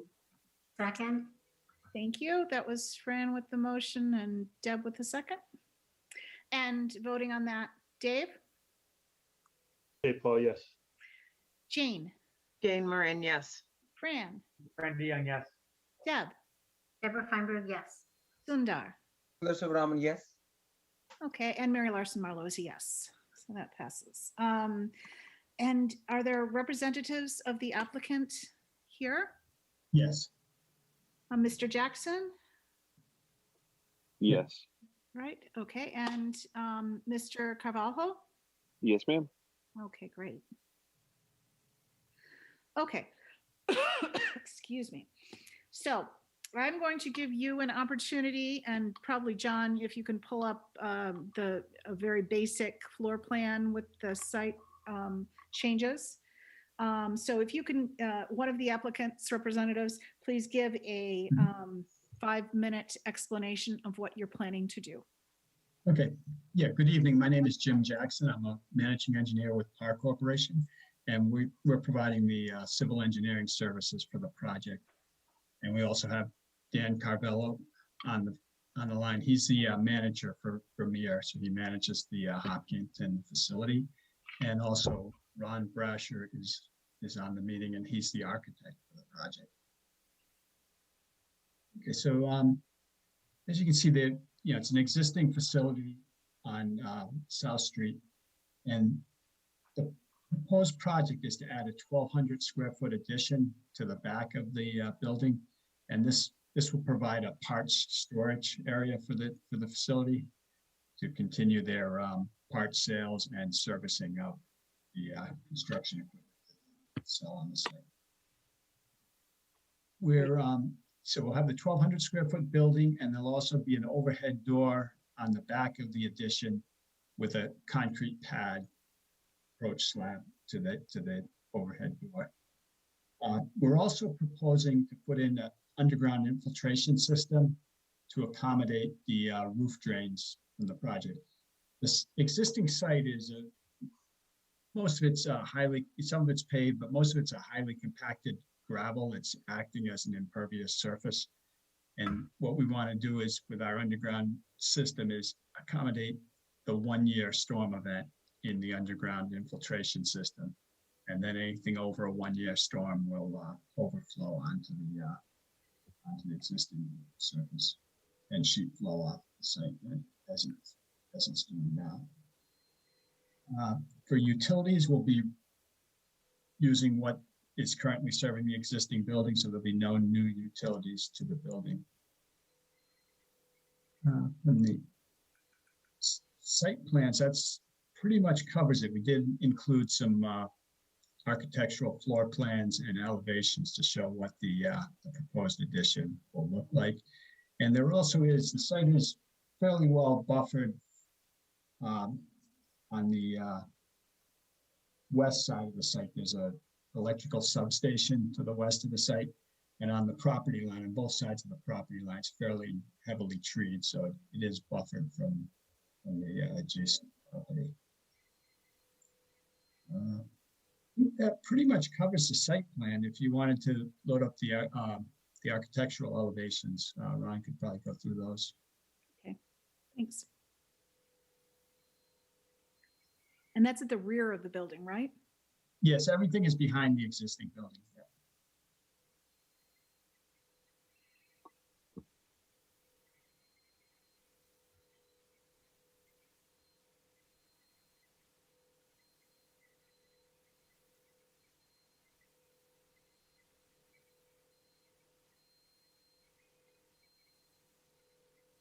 Ron, do you want to explain the architectural? Yeah, I'll explain it.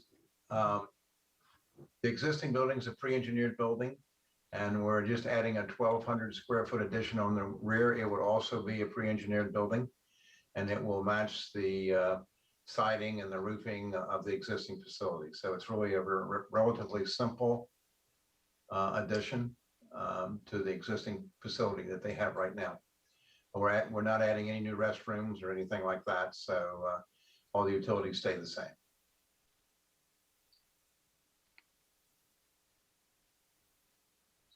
So it's very simple, very industrial, and just matches the industrial look of the building as it presently exists.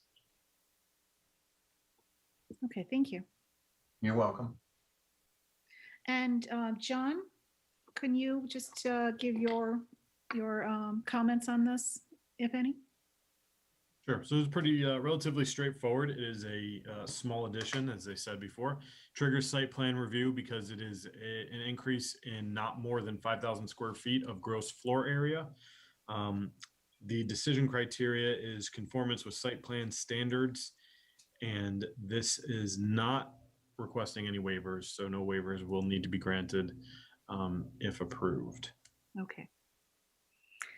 And I did notice that DPW, Health Department, and Police had no comments, but the fire chief did have a comment in terms of the you're reaching a new threshold, so potentially new fire protection system improvements would be needed. Can the applicant comment on that? I believe. Yes, I can. This is Ron Brasher. Yes, he's exactly right. It does push us over the threshold, and we will be sprinkling the whole facility. Okay, great. So through the chair, just for clarification on this one, this is a commercial building, so that's a building code issue. Yes. Okay. Unlike residential, not so much the planning board has to worry about on that one. Okay, so we don't need to condition it, John? Okay, understood. Thank you. All right, we'll be using the site plan review standards for this decision. And obviously, John just told us there are no waivers to discuss. So I'd just like comments from the board. Any board members with comments or questions? Go ahead, Deb. Yeah, through the chair, I have seen this before and it is pretty straightforward. I did see the addition of several things which pleased me from our design review board meeting. I like the overall site plan. I did have a question. It's the aerial view of the facility. In that image, maybe John could bring it up. I just had a question what the heavily dashed line, it looked like a drainage line that was draining the roof. I just had the question as to where that was going and how much water would be draining from that.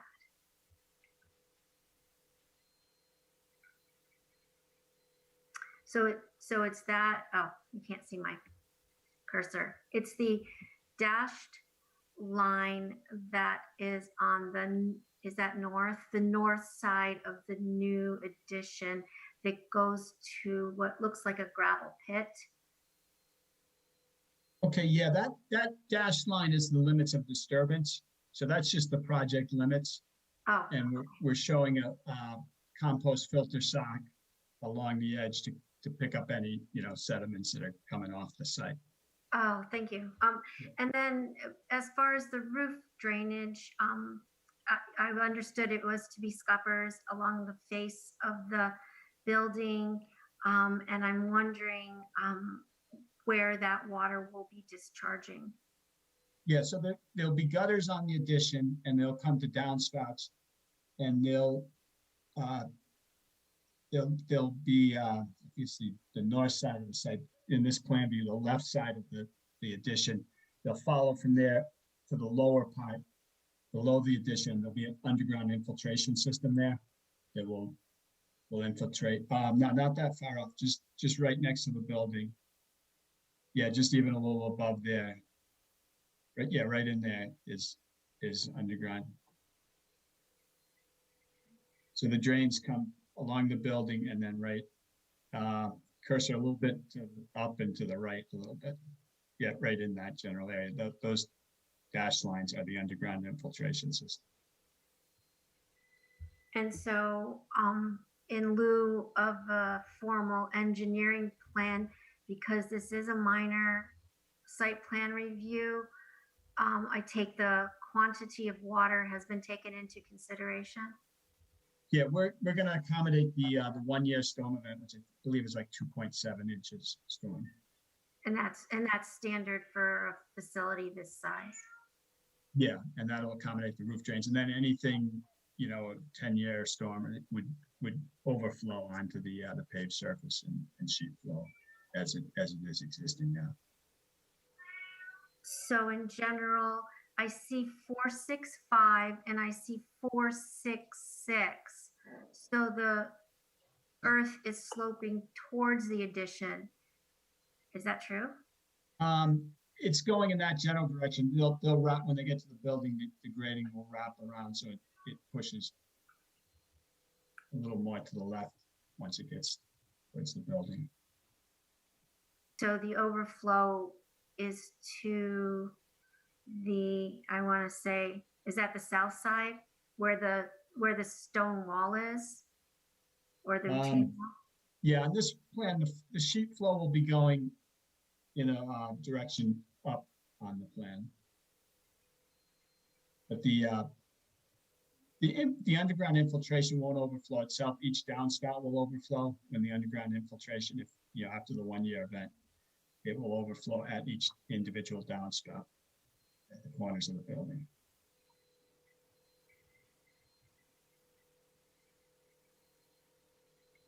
So the drainage, I don't want to get into this too much because I don't, John, is this our purview?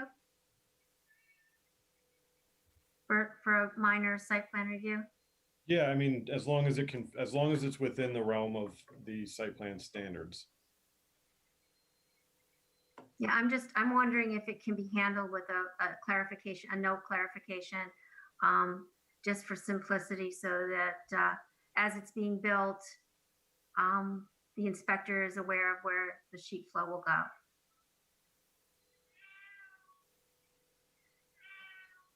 Would that be possible? You're asking me or the applicant? The applicant, Mr. Jackson. Yeah, well, just to clarify, this really isn't the engineering plan that's up on the screen right now. There is a drawn C 3.1, which provides a little more detail. That was just from the aerial plan that we have. And we do have a detail for the underground infiltration. Okay. Maybe John can bring that up. In the meantime, I'll just ask a few quick questions. There's no increase in pavement on this site, you know, around the loading dock? No, there isn't. We're just going over impervious area. Okay. I'm sorry, it was sheet what? It's C 3.0. I could share my screen too if that, you know. So I don't have C 3.0, but I do have, yeah, I'll share this one. It is titled C 3.0, but on the actual sheet, it says C 1.0. So oh, okay. That's the confusion. Okay, here we go.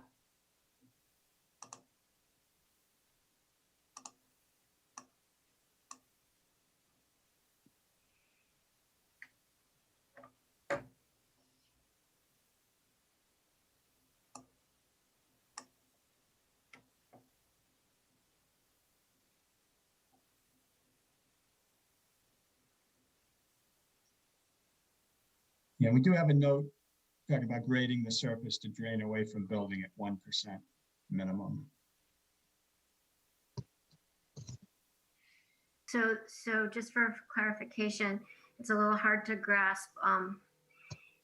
Over the retaining wall that's there, I see a box at the top of it, and that box implies that that's going to be draining away. So that's essentially where the water from the roof will be collecting and draining through the wall with No, wall. it's all underground, that infiltration. It's not Okay. it's nothing on the surface. It's an underground. It's similar to like a septic system. It's storm tech underground. So it's built in. It's built in as the wall. The wall's already there, but Yeah. the wall will be dug out, and this subsurface drainage will be enclosed. Yeah. I don't think the wall will have to be disturbed, but just right adjacent to it. Yeah. Sorry, say that again. The wall won't be disturbed, but this will be dug, right adjacent to the wall. Awesome. Now I get it. Thank you very much. I get it now. All right. Terrific. Cool. All right. Okay. Anyone else? Any questions? All right. I don't have any other questions. Open to the public. Does anyone from the public would like to ask question or comment? All right. I didn't expect there would be much of anything there. All right. So, Mary. Yes. I do have one more question. Go ahead. I did notice the addition of lighting, which is awesome. Where is the lighting going to be on the building? And I noticed it's down lighting. Mm-hmm. Yeah, so it'll all be mounted on the building on I think 3 sides of the building. Is that right, Ron? Yes, it's on 3 sides. And it's all shielded lighting, so. So it's just enough, it's 1 or 2 fixtures Yes. up near the top of the building to cast the work below. Okay. That's correct, yes. All right. And that will be noted eventually on the drawings. It's on there now in our elevation. Oh, okay. Sorry. I saw the sections and I saw the details, but I didn't see it in the elevation. So It's updated from Jim on Friday, yeah. Yeah, we had sent over to John an updated set of plans on Friday that showed on the elevations. I was wondering if those were the newest ones. oh, I see them. Okay, great. Terrific. Yep. Very simple. And I remembered another question, and that was, what if any landscaping? I don't think any landscaping is proposed. No, we didn't propose any because it was fairly well screened With the on the trees west. that are there. Yeah, with the existing trees, between both properties, they have trees. on Sure. each side. Yeah, if I can add, Mary, if I can help you out with that one a little bit. Go During ahead. during design review, we took a Google look at it, and it's pretty industrial next to them. And there seems to be a pretty good swath of larger trees in that area. That sounds good. Thanks. All right. So should we move on to findings? Okay. Night sky complaint. Okay. Generally speaking, we should read through the conditions first, John, and then do findings, or would you prefer the opposite direction? So I usually think we go through the site plan standards to make sure that those are all covered. Oh, yes. Okay. I did not include them in the memo. Right. That may be first. And then I would say then findings and then conditions. And I will note that the first condition listed has the wrong language, but it's, I think, moot because it's moot. Granted There's anyway. no waivers, right? Yep. So I assumed that was not going to be, and then the rest of them would just be renumbered and done. Okay, and I'll read through the findings when we get to that point, but the decision criteria, since it's not in the memo specifically, I know it's the site plan standards, but is there a summary that you can read aloud for the purposes of that? I can put them up on the screen if that's helpful. That's perfect.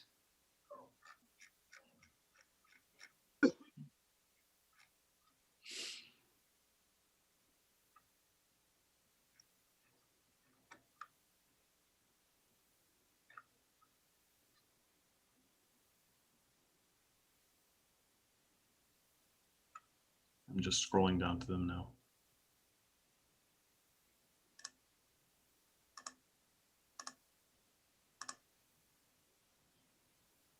Thanks, John.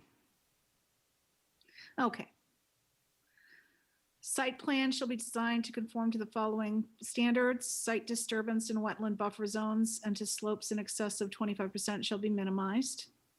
And there are no wetlands in this review, in this site. Unique natural historic features shall be preserved where feasible. That's not applicable. Trees, vegetation, and soil removal shall be minimized. And, you know, I think that there's going to be minimal soil disturbance in that area. It's already an impervious surface that they're building on. And site activities shown on the site plan shall be screened from view in residential use. So, and there's not residential abutters. Okay, utilities underground, that's not applicable because it's coming from the rest of the building. Exposed storage areas, machinery, blah, blah, blah, shall be visually screened from abutting properties. Again, not applicable because there would not be exposed machinery and so on. The truck loading area is already screened with the tree line that is there. Okay, G is the site plan shall show measures to reduce and abate noise and odors generated from the site that will impact surrounding properties. I would say that's probably not applicable because there's been no change. And complied with all zoning requirements, which I think we've already addressed. Maximize the convenience and safety of, okay, vehicular and pedestrian movement within the site. Yeah, the only question I had, you know, when we were looking at the aerial view is the trucks coming to that loading zone, are they coming around where the bottom, you know, maybe the south side, I'm not sure, the bottom of the building, the way the drawing was oriented, or around the top of the building? Yeah, they'd be on the bottom of the building, the way the plan was oriented. Okay. So, the west side. And so it's kind of around the edge of that retaining wall that we saw. They'll come up to that retaining wall. That's kind of where they will. Okay.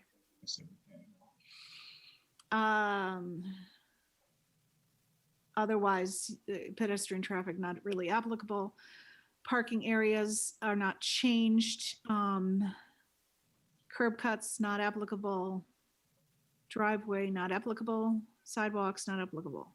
Illumination, we addressed that, and I'm not going to read through all of the points in the illumination, but it's night sky compliant, and it'll be a standard condition that we will be adding, which is as appropriate. So down to O, adequate access for emergency vehicles and personnel. Again, no changes to the emergency vehicle access from the front of the building. The site plan shall, environmental protection, stormwater management, which you have addressed. And it doesn't, you don't show any mechanical equipment or utility hardware on the roof or the ground next to the building. So that's not applicable as well. Any more? And dumpsters, not applicable because they were already handled. Okay, good. So I would entertain a motion that the board finds that the proposed minor project site plan conforms to the site plan standards as described in section 210, 136.1 of the zoning bylaws. So moved. Second. Thank you. Ms. Fran with the motion and Deb with the second. And we will vote on that. Deb?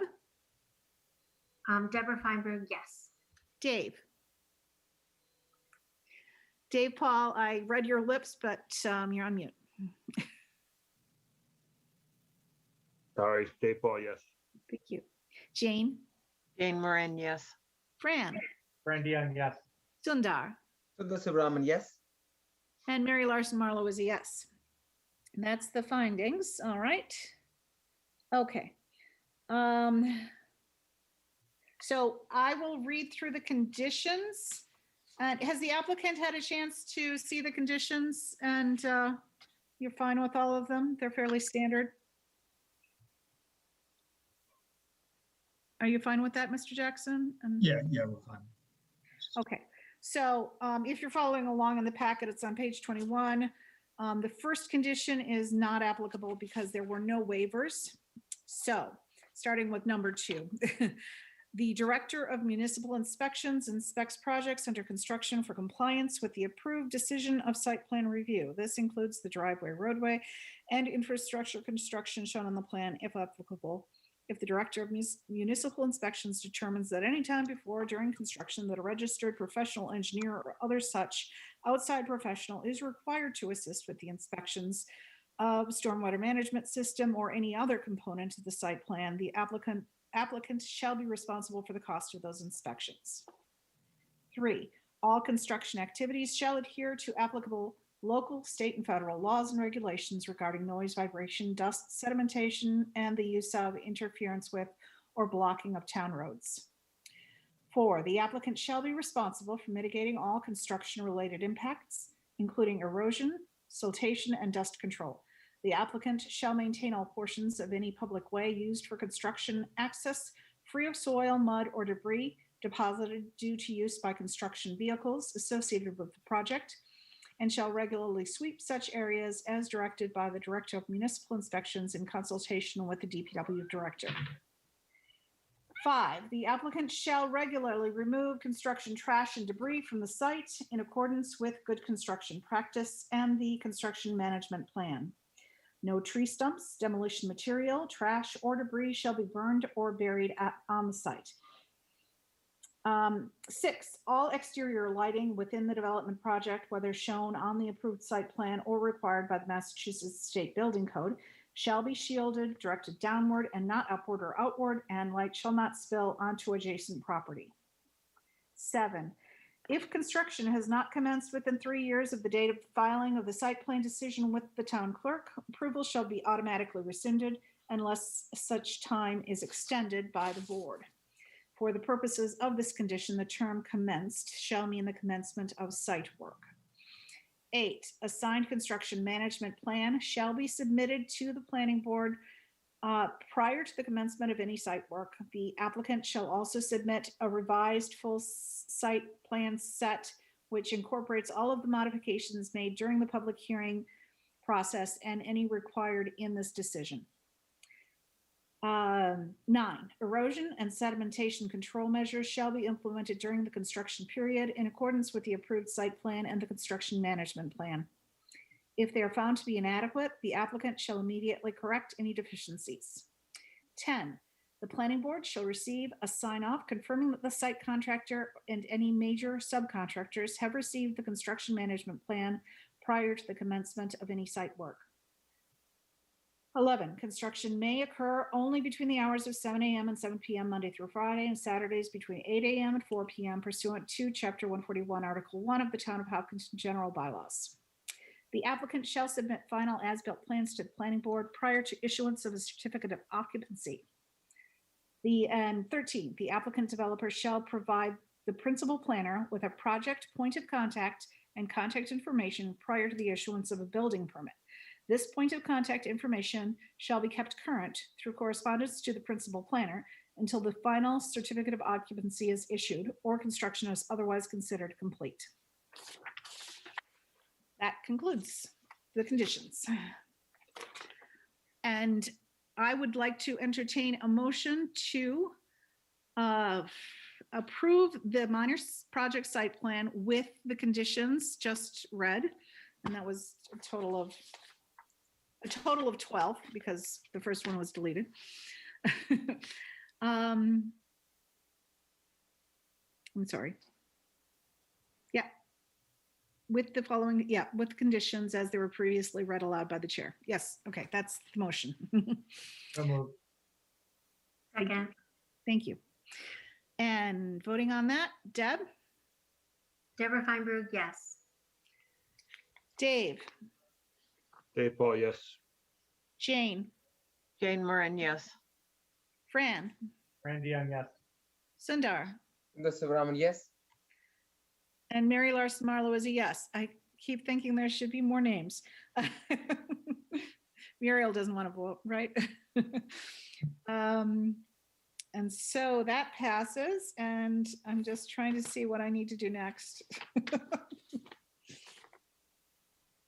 I can't remember. Vote to close the public hearing. Okay, thank you. Wish them good luck.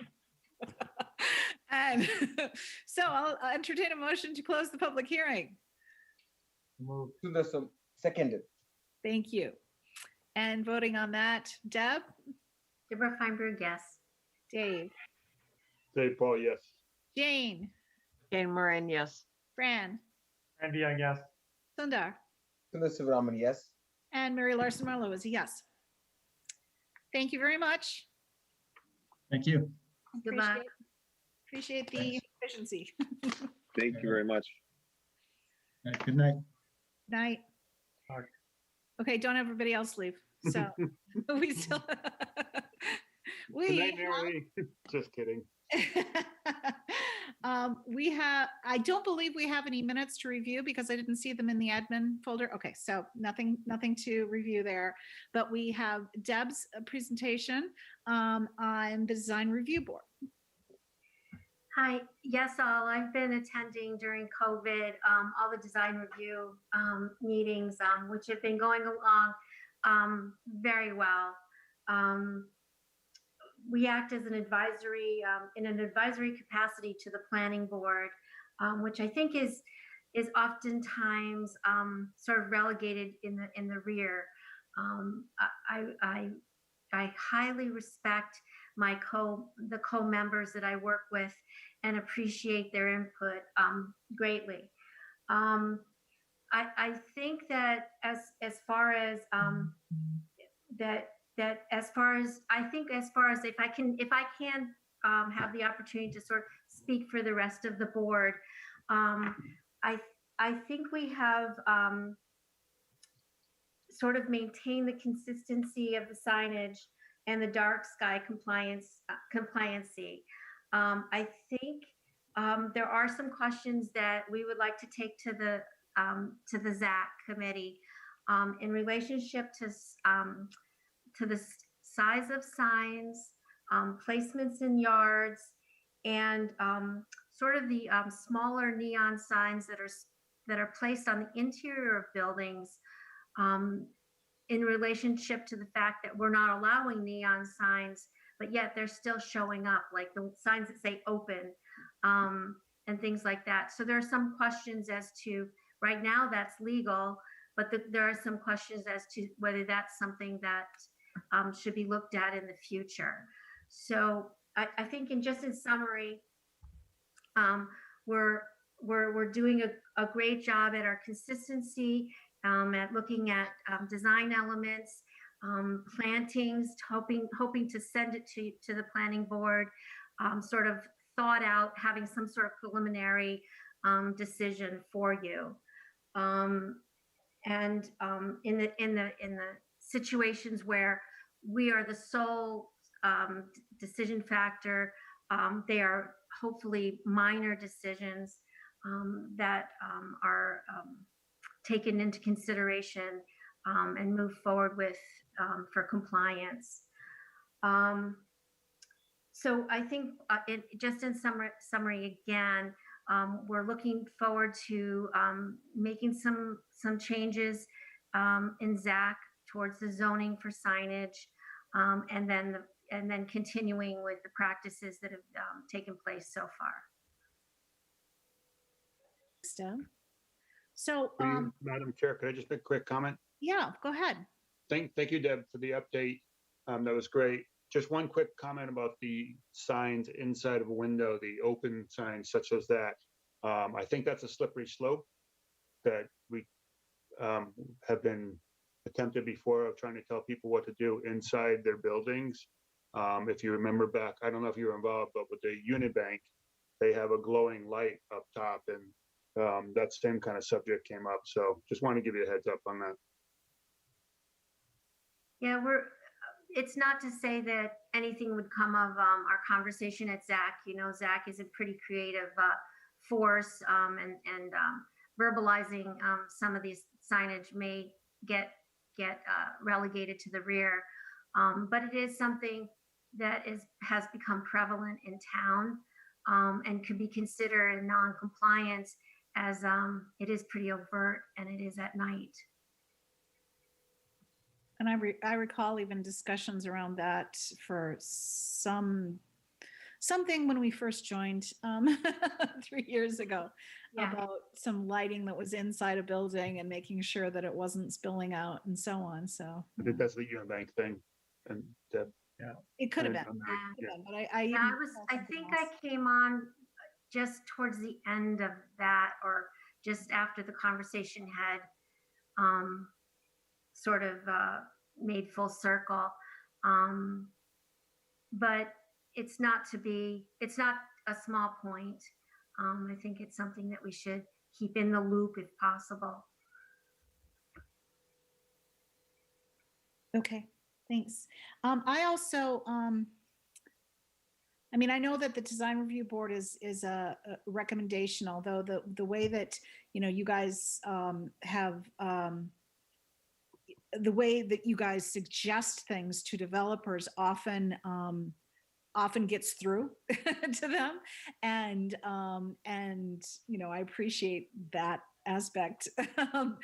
And it's something that, a lot of times, not only does the planning board not necessarily have the time to delve into, but also not the expertise to do it. So that's good. But thank you. There are, yeah, definitely. But there's certain times that I'm concerned that some of your suggestions are dismissed.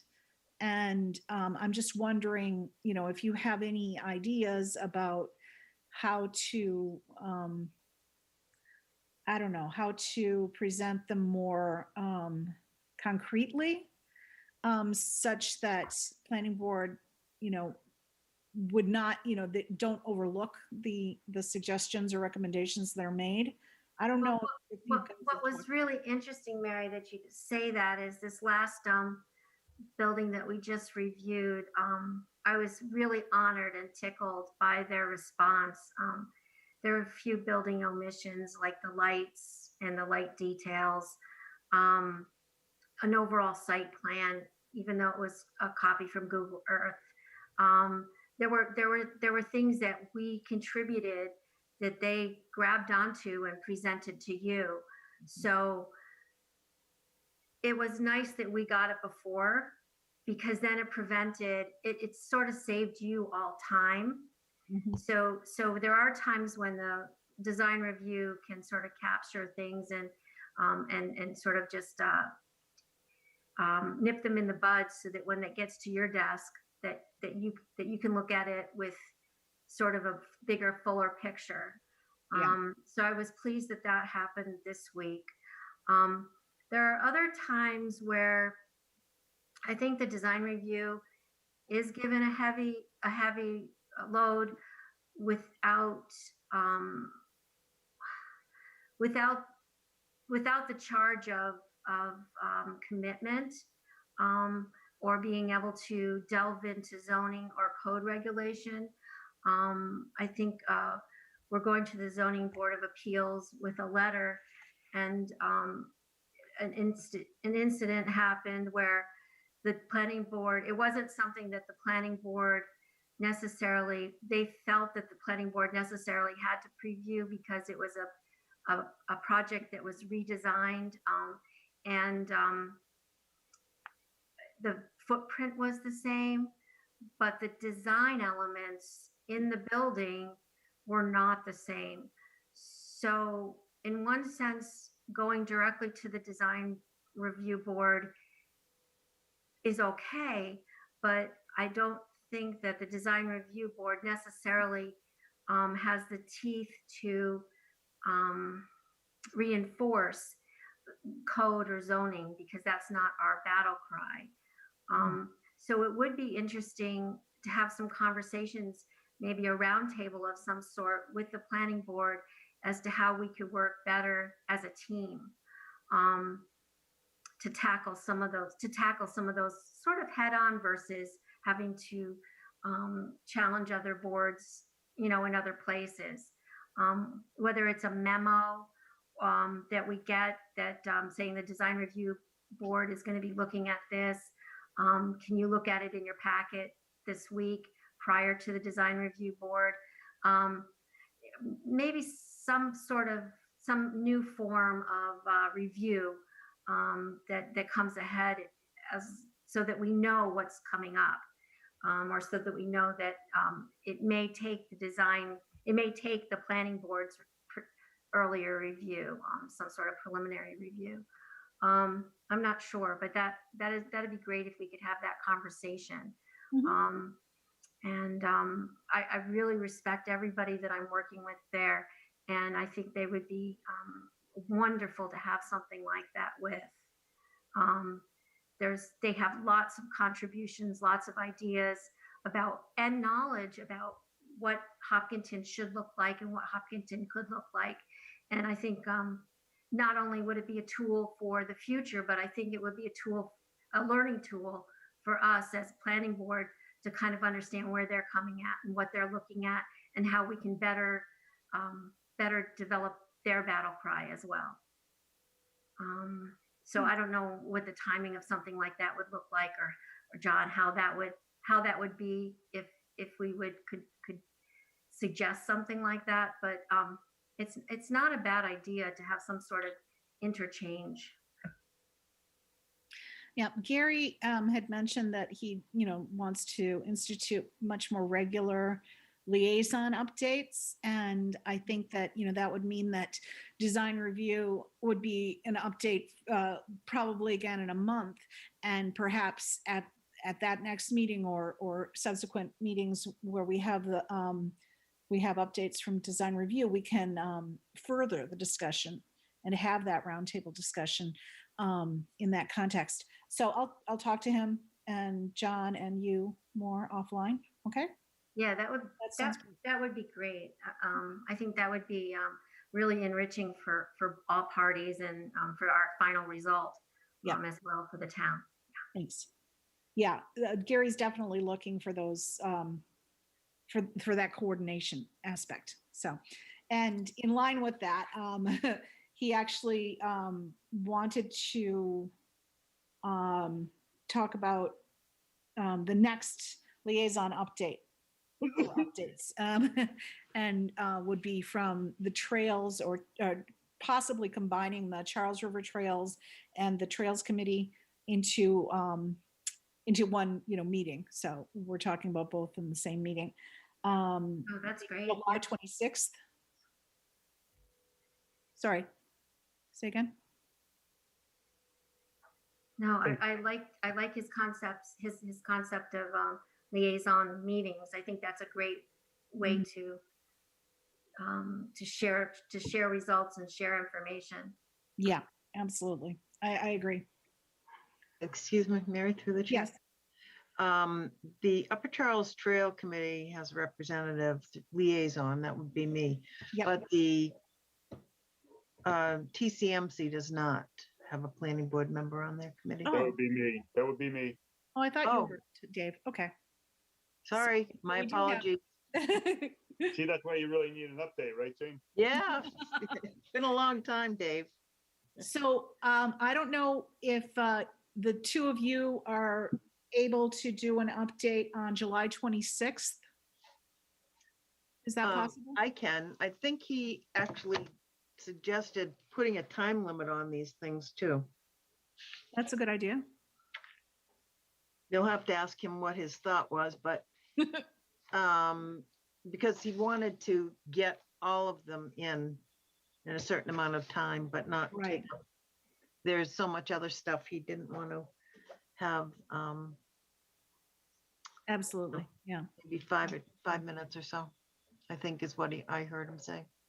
Yeah, and if we have them fairly frequently, then 5 minutes makes sense, so, because you don't have to cover everything in one shot. Right. Okay, but I'll, get clarification on that in terms of the time limit. July 26th, can I put you down for that? Okay, sounds good. At the July 12th meeting, I just wanted to remind everybody that we were going to all read the Growth Study Committee report, unless we've already done so, and bring our top 2 priorities. And John, I don't know if you wanted an email from each of us ahead of time so you could compile them, a couple days ahead of time. Was that would be the easiest. okay? So can you all commit to providing your top 2 priorities the day you receive the packet for the July 12th meeting? So that Thursday, probably prior to it. That'll be your final reminder where you can then scramble to do it. Like all good students. That sounds great, Mary. Thanks for that. And I think that's it. We do have meetings scheduled August 9th and 23rd, but we're contemplating canceling one of those. I don't know if we didn't make any decision, did we, John? When we talked about it the Right other day? now, August 9th is kind of being held. Held as not. Yeah, nothing is scheduled for it yet, so it's still potentially canceled. Okay. So if you have yet to plan a vacation around August 9th would be good. They all needed the Cape. Yeah, I'd make a motion to do the 23rd as a time off, but Oh, yeah. I already know. It doesn't mean you can't miss a meeting, not too often, but all right. So I think that's it. I'll open up the floor in case I've forgotten anything or any final comments. Nope. Okay, we're all on Zoom now, so you should be able to attend wherever you are. That's right. For at least another, Year. almost a year, 11 months or so. Okay. All right. I will entertain a motion to adjourn. So moved. Okay. You can take anybody for that stuff. Exactly. Everybody did. Okay. Deb. Deborah Feinberg, yes. Dave. Dave Paul, yes. Sundar. Sundar Subramanian, yes. Fran. Randy Young, yes. Jane. Jane Moran, yes. Mary Larson Mello is a yes. Good night, everyone. Good night. Good night. Good Meeting. job, Have a Mary. great meeting, everyone. Thank